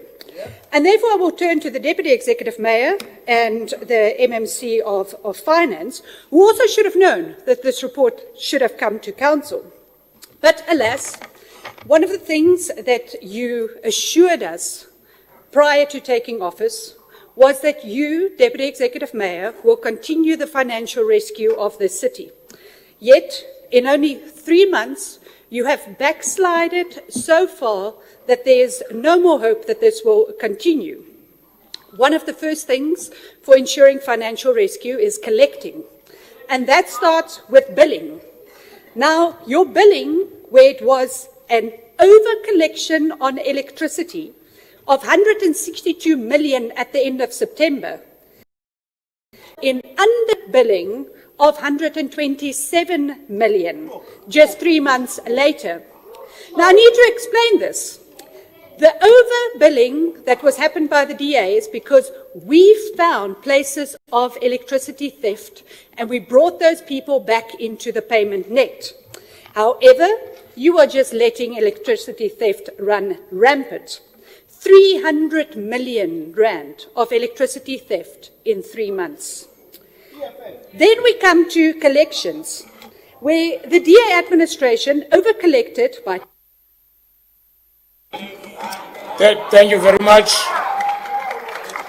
The next speaker, Councillor S. Marishane from the ANC. Your 3 minutes starts now.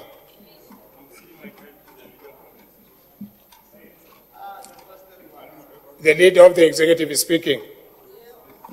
No, thanks, Speaker. The Swedish Turkish or something, I don't know what is it that they're talking about, that wants to pretend as if she knows what was happening in her finances, has no clue and even an idea of why we are considering this report, Speaker. Therefore, the accounting officer has a responsibility on the midterm to then come to council and look at readjusting and restructuring our commitments and our targets. That's what simply we are doing. If we are coming here, we are presenting ourselves and say, let's look at how we are going to go forward in terms of spending, in terms of our liquidity position, in terms of revenue protection, and also in preparation of the new budget. If she didn't mention all these things, what she wanted to do was to parade wisdom that is not even closer to wisdom, it's just good English, that she spewed. But we will then assist her to say, let's then look at the performance of different departments. Did they meet their targets in terms of where we are? So that we can be able to look at...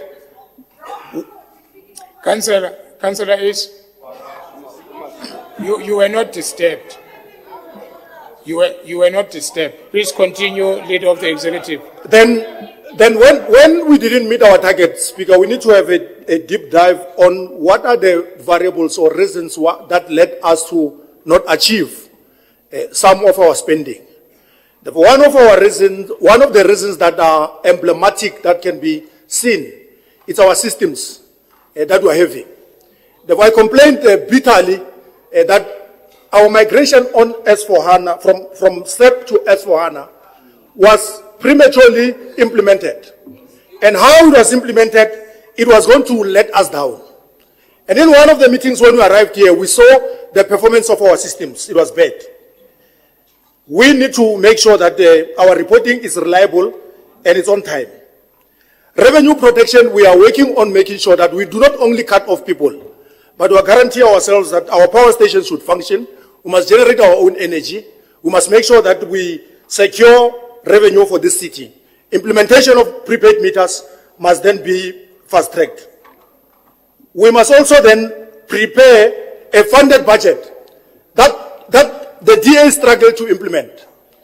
We must make sure that when we get to the new budget, not only our spending looks good, but we have tried all our means to deliver a funded budget that will then make sure that we are attractive in terms of our financial position, and there will be investors that want to invest in the city. Thank you, Speaker.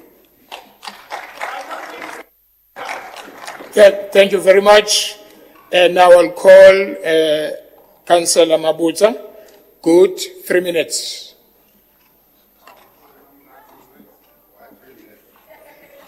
Okay.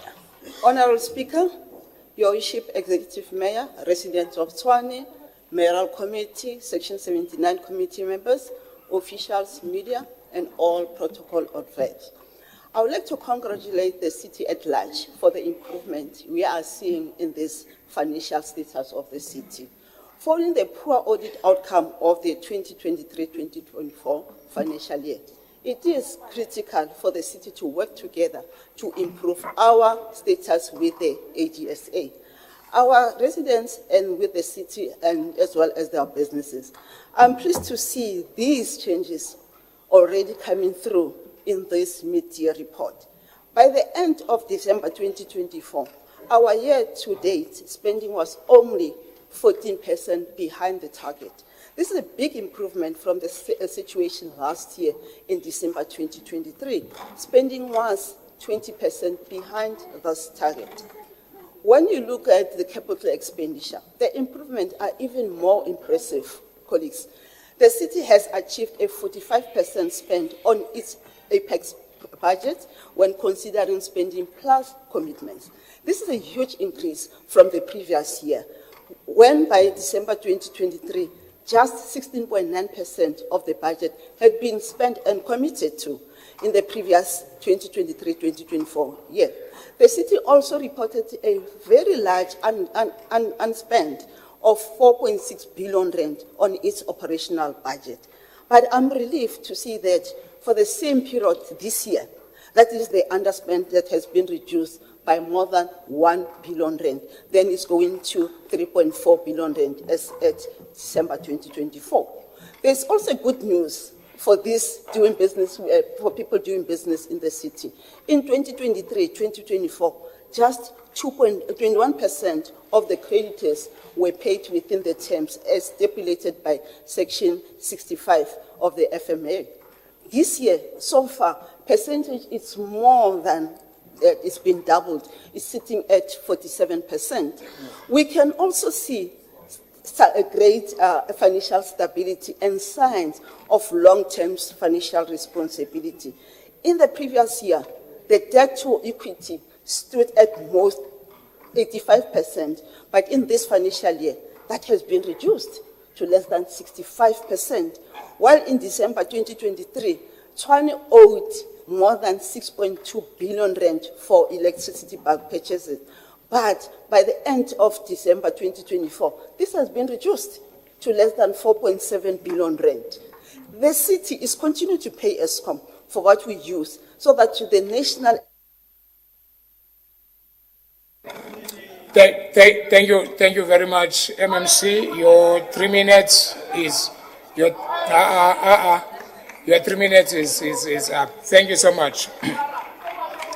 Now I'll call Councillor Lex Mikkelberg. 3 minutes starts now. Thank you, Mr. Speaker. Not only is this report late, considering that it was delivered to the Mayor on or before the 10th of January, but it was also slapped down on our tables just a day ago, inappropriately late for councillors to consider to debate the most important document as input for the adjustments budget to follow shortly. This is procedurally egregious and materially unacceptable. That said, this mid-year budget report is also simply not credible.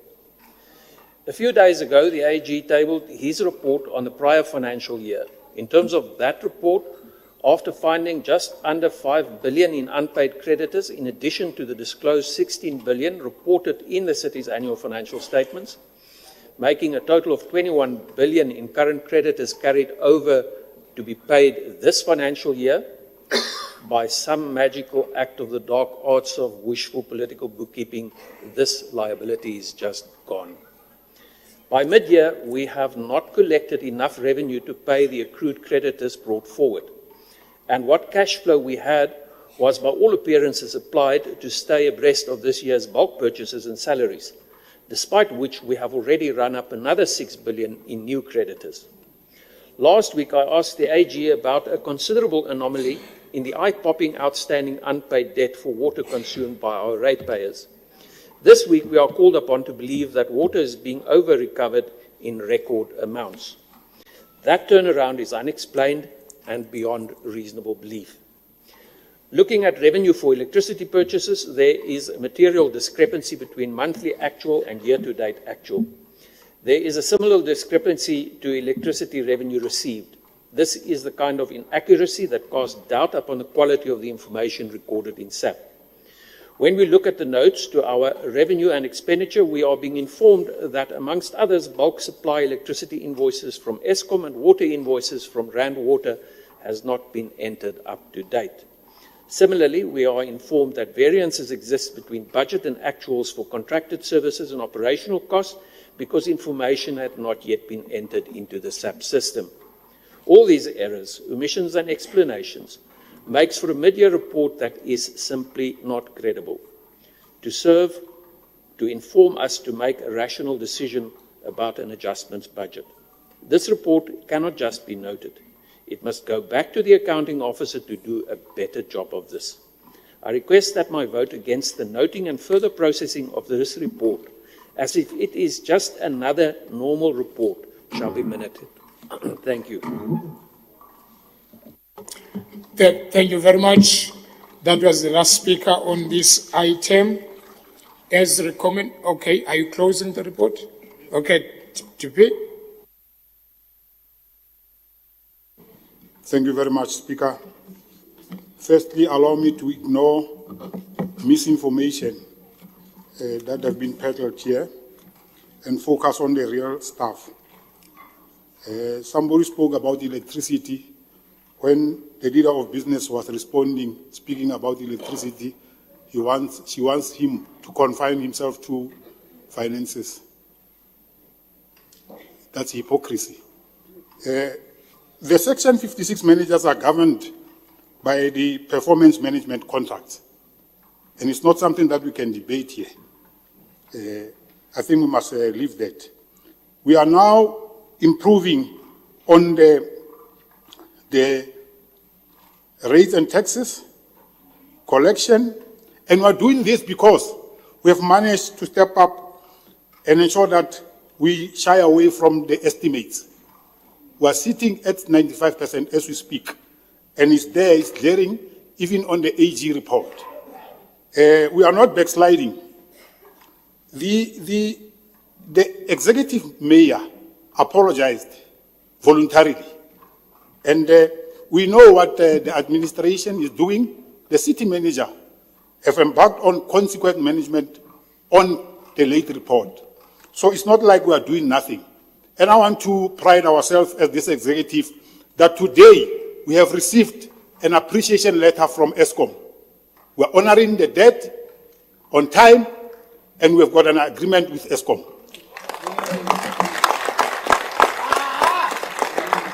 Lastly, one component which we have done well within reasonable time is that we improved the submission rate to AG to 90%. It has never happened here in that side, from that side. Never. Thank you. Thank you very much, Speaker. Thank you so much. As recommended? Yes. Thank you. Let's move to item 2, City Strategy and Organizational Performance Department, Local Government Municipal Finance Management Act, Section 52D, Quarter 2 Report, and Section 72, Mid-Year Budget and Performance Assessment. Report on the implementation of the Service Delivery and Budget Implementation Plan. This report is on page 42 to page 369 recommendations are on page 61. And I've got 5 speakers on this one. DA, we have divided your speaking time for 2.5 each, as it's 2 of you. Then other speakers will take 5 minutes. 5 minutes to respond on this report. Now I'll call Councillor Fesak? Yeah, Fesak, 2.5 minutes. That should be allocated to this speaker. Thank you.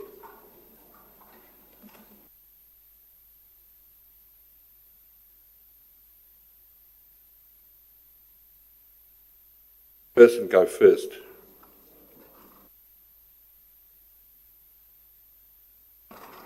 I didn't get that. For the DA. May the other speaker go first, Speaker. Why?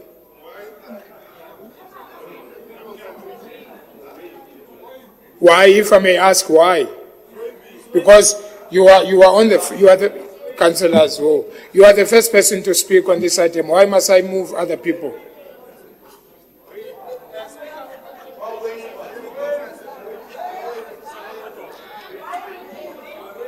Okay, Councillor Makhaleni. Molaodi wa kgoro re go leboge. Re lebeletse report e jwale ka ge beilwe mo pele ga rena. And the report seeks council approval, number 1 on the unaudited performance of the city against the targets in the approved SDP. I'm not trying to stop you. Are you presenting? Are you the one that is speaking on behalf of the other council? I just want to be clear. I'm speaking for my 2.5 minutes. Okay, that's what I want to understand, because there was someone that was supposed to speak. So in other words, the person that was supposed to speak before you doesn't speak. He will come second. He'll come after you. Yes. That's what I want to be clear of. Thank you so much. You may go ahead.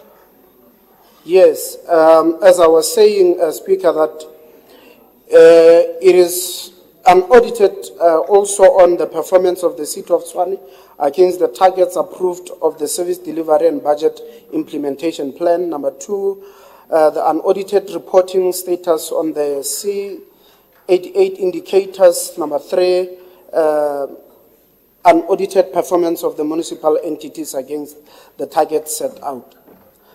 But Speaker, if we look on the SDBIP, consists of 89 performance indicators, of which 60 have the targets due to reporting on the end of Q2 of 2024-2025 financial year. Now, on these 60 targets, only 36 targets were achieved and 24 not achieved. In terms of the projects, for example, 32% of the projects achieved and 66 are delayed. Ka bonyane re ka no re lelela go busha le palla go busha. Ke tshupetso e bontšhago ke matlakala le go mo pele ga rena, Honorable Speaker. Gomme ge re lebelela gape le ba le ba TIDA, they achieved 35% of their targets, while housing company Tshwane achieved 76.19 of their targets. When we study the report, Speaker, statistical summary performance for Q2, we see the Department of Finance with also 12 indicators not achieved. Reasons cited for the non-performance, in short, we can say they are frivolous. Thank you very much. Your 2.5 minutes is over. Can we get to the next speaker? Councillor Fesak. 2.5 minutes. That was allocated. Thank you very much. Can I have Councillor Fesak to speak? No, he must say that he's waiting to speak to Councillor Makhaleni. We can't do it automatically. Councillor Fesak, are you speaking? Where are you? Okay, please go ahead. Your 2.5 minutes starts now. Speaker, this report deals with the SDBIP performance indicators for Q2 of the 2024-25 financial year. With reference to the Group Financial Department, the following. There are 30 performance indicators for the 2024-25 financial year. Targets due for reporting at the end of Q2 are 18. Targets achieved are only 6, while 12 targets were not achieved, which is very bad. It puts at a 33% success rate. To highlight a few risks areas, no tenders were awarded in the first 6 months of the financial year. This has a major negative effect on, among other, capital project basic service delivery. The budget for the indigent household is 11% of the operational budget, while only 5% was spent to date. This means that the poor and vulnerable people of the city are being disrespected and neglected. Electricity losses are also not accounted for, which is an important key performance indicator. Speaker, I need to highlight the continuous extension of times by departments for projects from design, review and contract management, and with various service providers being serial transgressors within certain departments. Further, the inability of the city to finalize tenders within 120 days and a breach of department indicates no proper contract management and no proper procurement processes. Further, the overcommitment of planned projects where some departments have not submitted specifications and the continuous withdrawal of some of these specifications are unacceptable. Further, the city's cash cost coverage is below the benchmark of 1 to 3 months, according to National Treasury regulations, due to very low liquidity availability. This is the result of low and inadequate revenue collections. Speaker, in conclusion, there are some, but not all the issues of concern as per the SDPIP performance are being addressed. These indicators, which also have an adverse effect on the annual financial report and subsequent findings by the AG, as pointed out last week by the AG and APC, and need to be addressed by those responsible as soon as possible, as the current low rate, which SDIPP targets are being achieved, is unacceptable and shocking. Finally, there is fundamentally something wrong with the system, and it needs to be rectified as a matter of urgency. I thank you, Speaker. Thank you very much, Councillor. Can I have Councillor Dima Shangu from Action SA? Your 5 minutes starts now.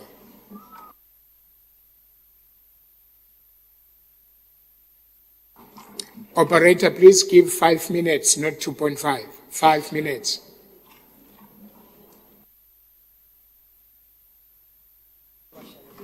Thank you very much, Speaker. Executive Mayor Dr. Nasipi Moya and her brilliant mayoral team, esteemed traditional leaders, fellow councillors, and all protocol observed. Speaker, it is an honor today to come here to report in council as a representative of Action SA to commend the performance assessment report on the implementation of the service delivery and budget implementation plan.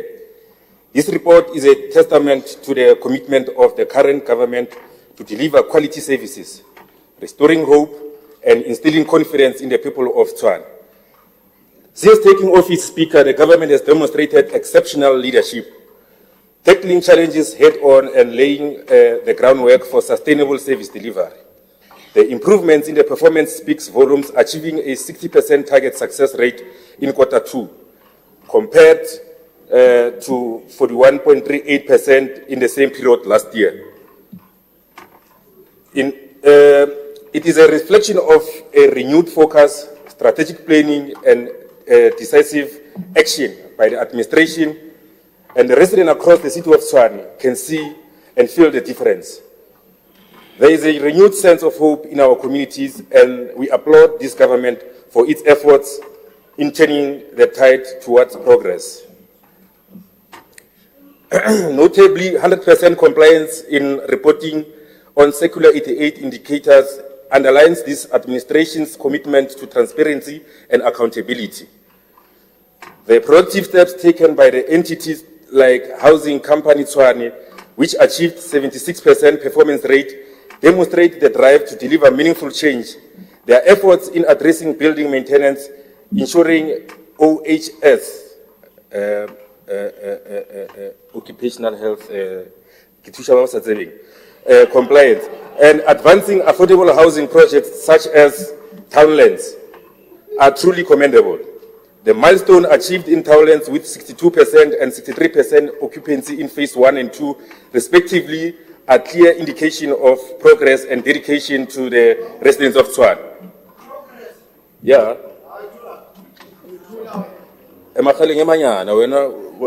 Furthermore, the proactive financial recovery efforts, the appointment of key leadership positions, and establishment of project sites all point to government that is resolute in its mission to improve lives. The residents are beginning to witness the positive impact of their interventions, and there is a growing confidence that performance will improve even further in the third and fourth quarters. However, we celebrate these achievements. We must also acknowledge the challenges that remain. The Tshwane Economic Development Agency, TIDA, with a target achievement of 35.71% only, and the delays reported by Housing Company Tshwane in completing certain housing projects due to poor contractor performance, remind us of the work that still needs to be done. It is critical that only competent and diligent contractors are appointed to drive our projects forward. Poor performance and non-compliance must not be tolerated. The Tshwane Economic Development Agency, TIDA, with target achievement of only 35.71%, are the delays reported by Housing Company Tshwane HCT in completing certain housing projects due to poor contractor performance serves a clear reminder, and there is still significant work ahead. We also recognize the 34% capital project expenditure fell short of the 40% target for quarter 1. While progress is anticipated to improve in the coming quarters, I urge all departments and entities to remain vigilant, escalate delays where necessary, and work tirelessly to ensure that CAPEX project delivery aligns with our plans. Honorable Speaker, the government has given Tshwane residents renewed hope through its leadership. The city is reclaiming its position as a place of progress, dignity, and opportunity for all. The residents of Tshwane are optimistic about the future, and we believe in the positive changes being made. This council, along with the administration, must now build on this momentum to deliver even greater results in the quarters ahead. Action SA fully supports the approval of this performance assessment report. Thank you very much, Councillor. Now we move to Councillor S. Marishane from the ANC. Your 5 minutes starts now. Thanks, Speaker. On behalf of Deputy Chief Whip, let me take this opportunity to appreciate the responsibility to give a rebuttal to the non-performing former government. Speaker, the report, I think Councillor Makhaleng captures its purpose very well, that we are receiving an unaudited report, that we should underline that part, but it also gives guide to what we are going to do, and it will then assist us when we aggregate all the quotas. We then know who's not pulling weight and who's performing, and actually who's struggling to be assisted. And one of the things that we must appreciate by the leadership of Executive Mayor Moya is that we should not find it very easy to then readjust down our targets, because of that would then impact on service delivery and impact on the poor that are waiting for service delivery. And for one reason or the other, we then move money away. We then do not perform. We find excuses of not delivering on the expectations of the people. Because we've got what we call a social contract with the people. When we're doing elections, we moved and crisscrossed across the city and said, we're going to do the following. We'll give you water, we'll then give you decent sanitation, we'll create jobs, our economy is going to function, we're going to protect our citizens. And when you look at our performance, then it's an indictment on our part, on the commitments that we did with the people. Whether we're honest in what we said, and when we come to implementation, we then look the other way. And that should not be the case. And we appreciate that statement that you made, Executive Mayor, that we should then make our commitments. People must hold us accountable on the words that we utter on a daily basis. When we take media platforms and make statements, we should also follow up by implementing on the promises. This review on the second quarter comes from a budget that was adopted by the previous government. And they set themselves ambitious targets that we are going to deliver service stands, about 2,834 were promised by former MMC Matsibadela. Then he went and slept. He slept. He missed 900 of those targets. He didn't deliver those stands. Then what we need to do now is to go back and deliver those stands that is unable to deliver in the second quarter. Then don't go around and promise people that we are going to do this and that. He missed the target on the stands. We must then also know you are chewing more than what your mouth can deal with in terms of the biology and stuff. You'll gain weight. You must check. Then we are happy, Executive Mayor, that we're improving on the targets on the jobs. There are many job forums that you see to date, but there's a commitment. Then when you sit in the whole room, and the whole room must be applauded that effort, Executive Mayor. It's not a vanity meeting where we meet, take photos, as much as people want to ridicule us. But it's a meeting that then looks at the performance of the institution. It looks at the heartbeat of our institution on a department called ROC. Then you'll see that we missed targets. But if we are going to then account in the third quarter, we're going to see improvements, Executive Mayor. That we are able to cut grass. There was one council who was complaining there. We are able not to report that we've cut so many square kilometers and there's no difference. People can see it, can live and see what we are doing. We're dealing with HIMARS lights. We are bringing down the backlog on HIMARS lights in Region 6. We are dealing with street lights in Ward 101. We are dealing with patching potholes. Where even DA councillors are not going. The communities don't know them. We are dealing with the backlog of service delivery. We have a. Sorry, Leader of the Executive. What are you rising on? Okay, councillors, point of information. Thank you, Speaker. Just a point of information on the Leader of Executive Business. The only reason why they are attending to potholes in my ward is because I started fixing them myself and they were embarrassed.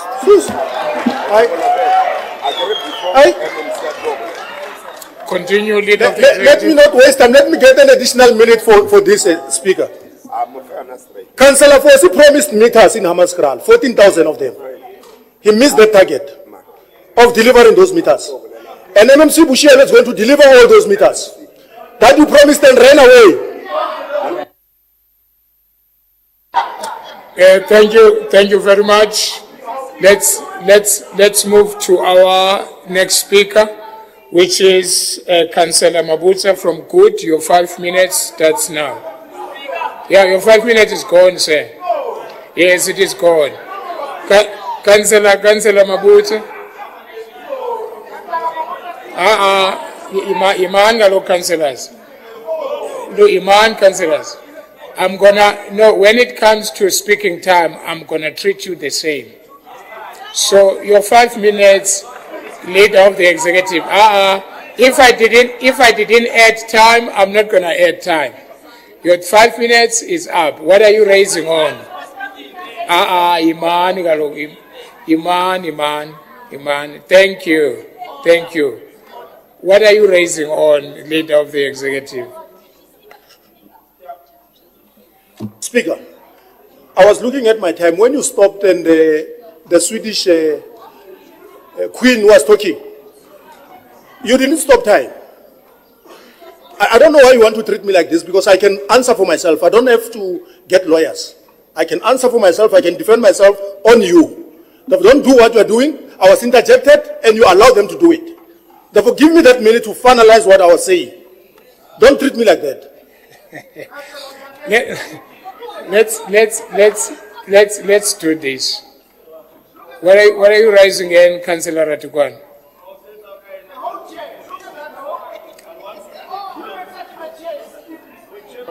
Councillor Ratukwan? Oh, thank you. I was saying once we're done with the leader of government business, then you can recognize me on a point of information. Okay. Thank you. Finish your minute.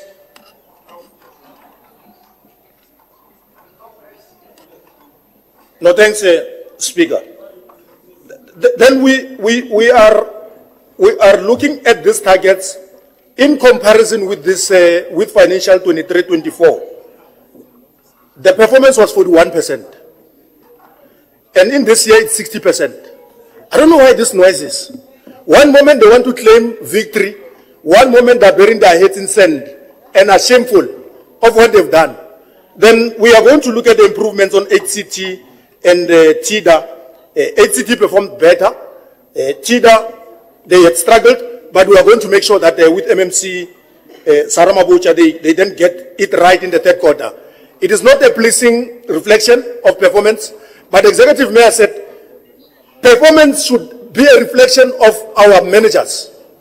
They must take accountability on things that we're doing. We'll then provide political leadership and to make sure that everybody, they commit to these commitments that were set by the former government. We'll complete them. Thank you. Thank you very much. You are still on a point of information? So we are not done with that. Okay, go ahead, Councillor Ratukwan. No, Speaker, thank you. We beg your indulgence. So it looks like there was some miscommunication on our office, but may we be permitted to please speak as the EFF, please?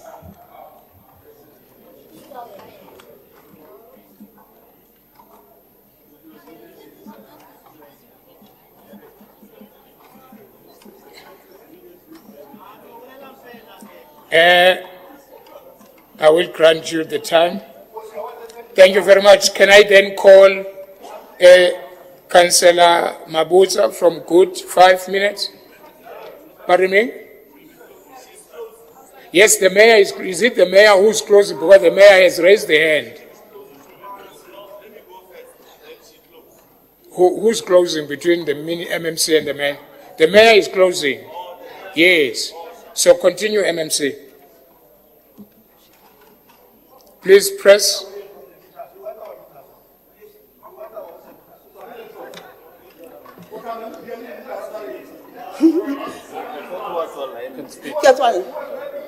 Speaker, okay. Councillors, please, can we allow the MMC to continue? MMC.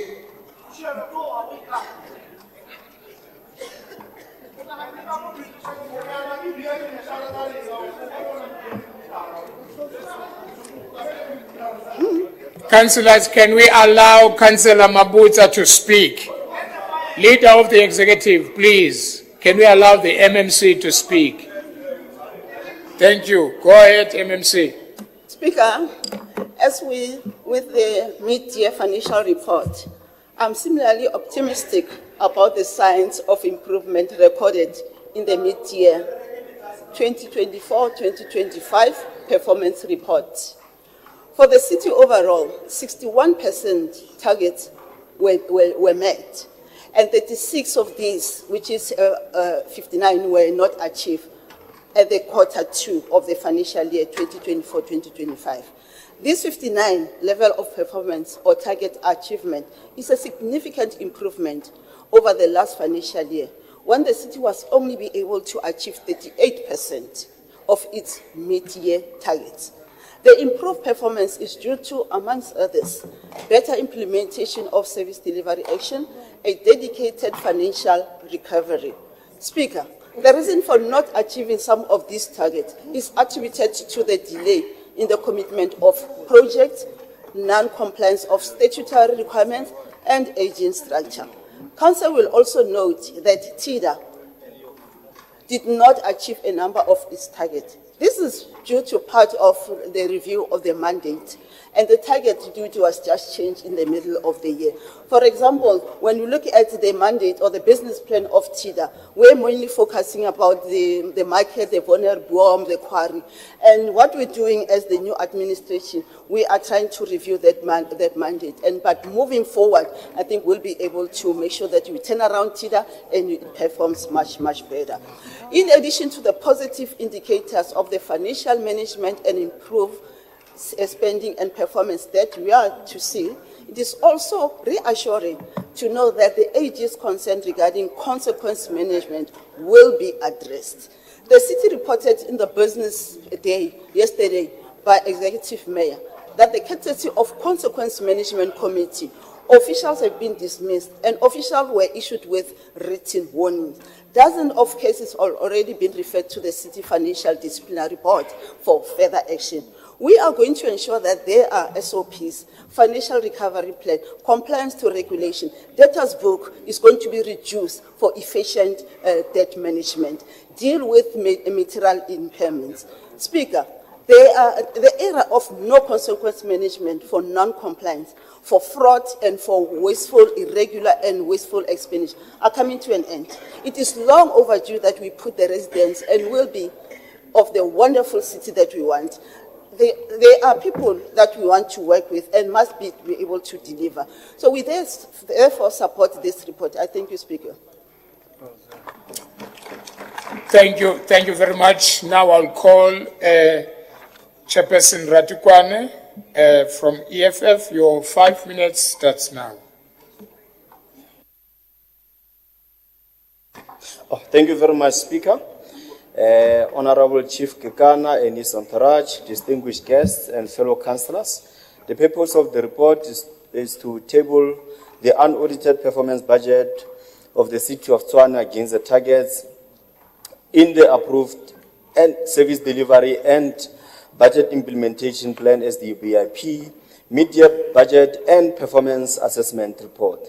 Report states on status on the C88 indicators and performance of the municipal entities. Mr. Speaker, the EFF is impressed to find out our municipality has improved and performed far better at about 60% in Q2 of 2024-2025 financial year. And when compared this performance to that of the same quarter in the previous year, you can see that we have surpassed the performance by at least about 19%. We feel much motivated today than any other days in this municipality since we were sworn in 2021 to this administration. I feel that there is a smell of fresh air since 26 September 2024. Just immediately after we fired the DA to preside over our municipality. Speaker, it is breathtaking that to realize that the majority of the cluster from operations cluster, governance cluster, support cluster, and department directly reports to the manager, to the city manager, have worked to their best ability and achieved these targets that are on this particular report. We are just demoralized by the city management and the strategic support cluster that has failed to accomplish its two targets that were applicable for reporting in Q2. The EFF will never tolerate any department that underperforms in this particular administration. The city's line function department that have performance indicators on the SDBIP scorecard must be applauded for reaching 36 out of 60 of their targets. Your achievement underscores our commitment to serve our people with openness, accountability, and integrity. Fellow councillors, it is imperative that we note that there is a new administration in the municipality and things will change and have changed drastically since October 2024. Our city is now moving to garner numbers since the inception of the new administration, and I can attest that Riaspana program will continue and have continued to respond to our service delivery issues of the communities. Service delivery is now going to the people in all communities, and that we must applaud. Our city has begun to shine with cleanliness, and the patients in clinics are beginning to experience Batupele principles applied on day-to-day basis. However, it must be noted that we still have a long way to go to get everything right, but we are committed as this particular administration to ensure that the city's days of glory are brought back. We call on the line functions that underperform to self-introspect and make sure that they go out there and turn around their performance so that their departments can perform better next time. The EFF is disheartened to realize that there is underperformance of about 41%, and we have to work on it to ensure that everything goes back to the standards that we've already set as this administration. The EFF will continue to monitor the work of all clusters in line and line departments and functions to ensure that there is efficiency and effectiveness in enhancing service delivery to our people. Viva! Manda. Thank you very much. That was the last speaker on this item. Now I'll hand over to the Executive Mayor to close the report. Okay, there's a hand. What are you raising on, Councillor Pesco? Speaker, with the previous meeting, you acknowledged that I am speaking now. Okay, yes, I did. As much as, wait. As much as you are not in the list, they didn't put you in the list, but go ahead, speak. Thank you very much, Speaker. Speaker, when we see that this report stretches over 328 pages, we cannot do justice within only a few minutes here. However, when one listens to the people from the left-hand side, it's quite evident that we are having different reports. However, on Thursday, the AG reported on the qualifications on the 2023-2024 audit report. In specifically, his slide number 10, he called 5 points on action, and he underlined problems on PPE, with other words, property, plant and equipment. In this report, 5 purposes are noted, and the legislative guidelines is provided. They are performance indicators, reporting indicators, compliance indicators, compliance questions, and being up to date. The department, the CSOP, receives data from various departments and compile this report. 60 performance indicators have the targets due for reporting on Q2. Of these 60, only 60%. Listen well, not year to date, but for this specific, is only 60% has been achieved. The COO cluster, 65, the GSO cluster, 88%, and then our great problem of one of our great problems, CM, city manager, 47.8%. However, when one dig in deeper and note the performance of departments as per table 5, pages 7 and 8, and table 8, pages 10 and 11, the report shows another story. The CFO, only 33.3%. The speaker, a staggering 0%. Energy and electricity, a staggering 0%. Housing and rock, 50% each. Water sanitation, 0%. When one reads the reasons, better known as excuses, one reads the following. Shortage of human capacity. It begs the question to ask, what happened to the microstructures? The moral fiber of our communities leaves much to desire. We see inundated theft, vandalism, illegal connections, and ward councillors and their role within the community are neglected.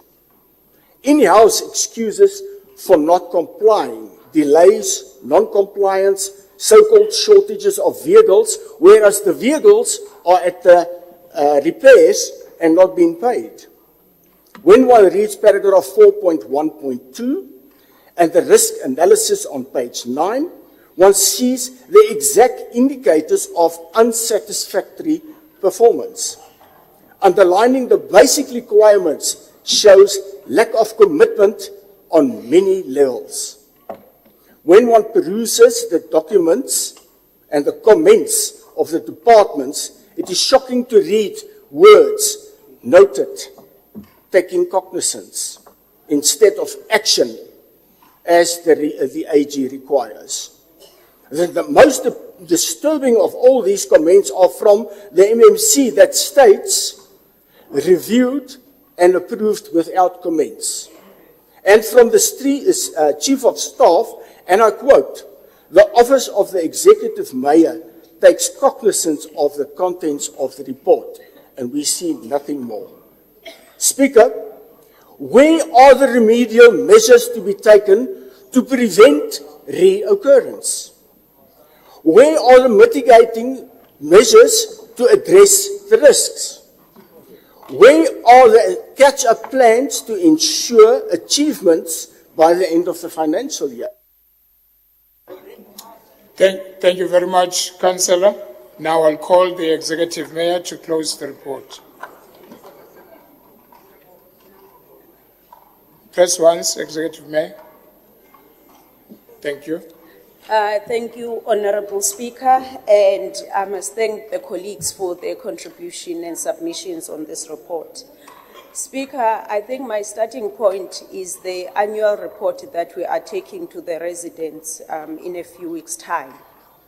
And for me, that starting point, I think it's important for all the 214 councillors here. Because what we are taking to the residents is that of the 100% target we had promised them, we only achieved just over 50%. Meaning, if you were to have a narration of that, is that we have failed you as the council of the city of Tshwane. And it's not something that I think we should politic about, Speaker, because this council is only left with less than 2 years before it's the end of its term. And the question that as a collective we should ask ourselves, what impact has this council made to the residents of this city? It's all good and well to blame each other and to do all sorts of things. It's good debate. But there is a question that at the end of the term, when we are campaigning, what is it that we can tell the residents of this city that we have done to improve their lives? Now, especially Action SA. Wow. DA is going to heal one day. I promise you, I have all the faith in the world, you know? I'm praying, Speaker, for certain things. It will get there. Speaker, to my point, and the reason why I start here, Speaker, because sometimes there are things that we must be united on as this collective. The issue of performance is non-negotiable because it's a contract that we have signed between ourselves as this council and the residents. It's not the officials that go to the residents and promise these things, it's us, on the advice of the officials, that we are able to deliver this based on their expertise. Now, what we are bringing here, Speaker, is a 60% performance. While we can compare it with previous years, what worries me personally as a member of this council, even before the other titles, is the 40% that we didn't achieve and which targets those are. And Councillor Pasco is right that what is it that we are doing, and I'll share what it is that we are doing. First of all, Speaker, we need a vision for this city. We don't have a clear vision for this city. You see it under objective saying there are 10 points that anchor the work of this council. You can't perform in the absence of a vision. And as this administration, in a few months' time, we will present the vision for this city so that we have something higher than ourselves that's anchoring the performance and what is it that we want to achieve and how we're going to assess the impact of that work. Secondly, Speaker, the quality of the targets and the KPIs that are in our SDBIP, they must be reviewed. We can't go for the achievable targets. We must go for targets and KPIs that are going to change the lives of the residents. And so when we bring the draft SDBIP for the next financial year, we will demonstrate the changes that we have made and which KPIs we think will take this city forward. The other thing that we are doing, Speaker, in terms of our reporting, we need to improve our reporting and the quality. Councillor Middleburg raised it to say, are these reports reliable? And so we then said, when we come back, we will forever report to council once the audit is done. We've capacitated the group audit and risk department that the internal audits must not wait until... Sir. Next. Operator, add another 5 minutes. Thank you. I'm also almost done, Speaker. So the issue of internal audit so that we can prevent the issues that have been raised by the AG. But I think two last points, Speaker. One is the issue of the root causes of performance. In addition to the issues of systems and controls that have been raised by the AG, we know that these departments are operating at 50% average of vacancies. And this has been happening for years.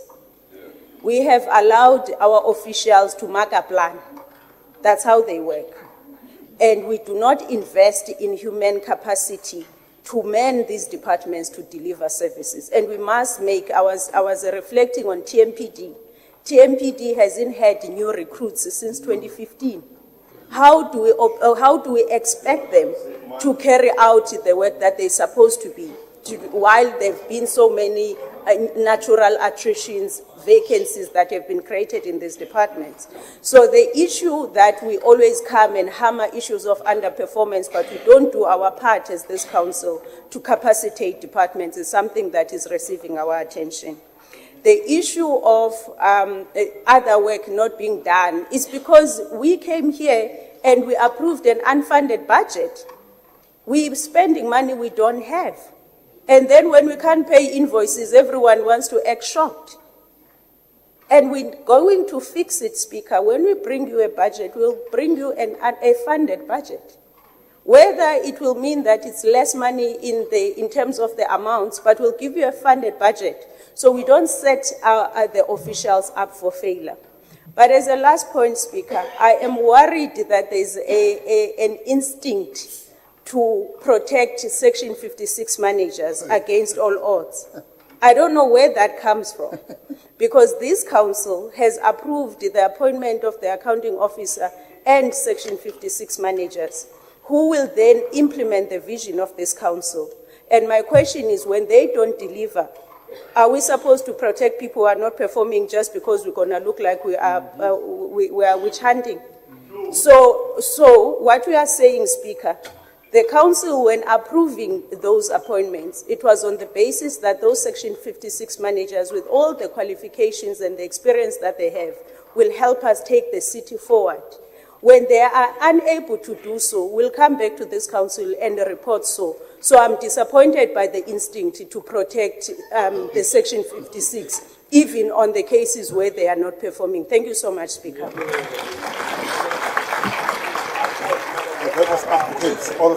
Thank you very much, councillors.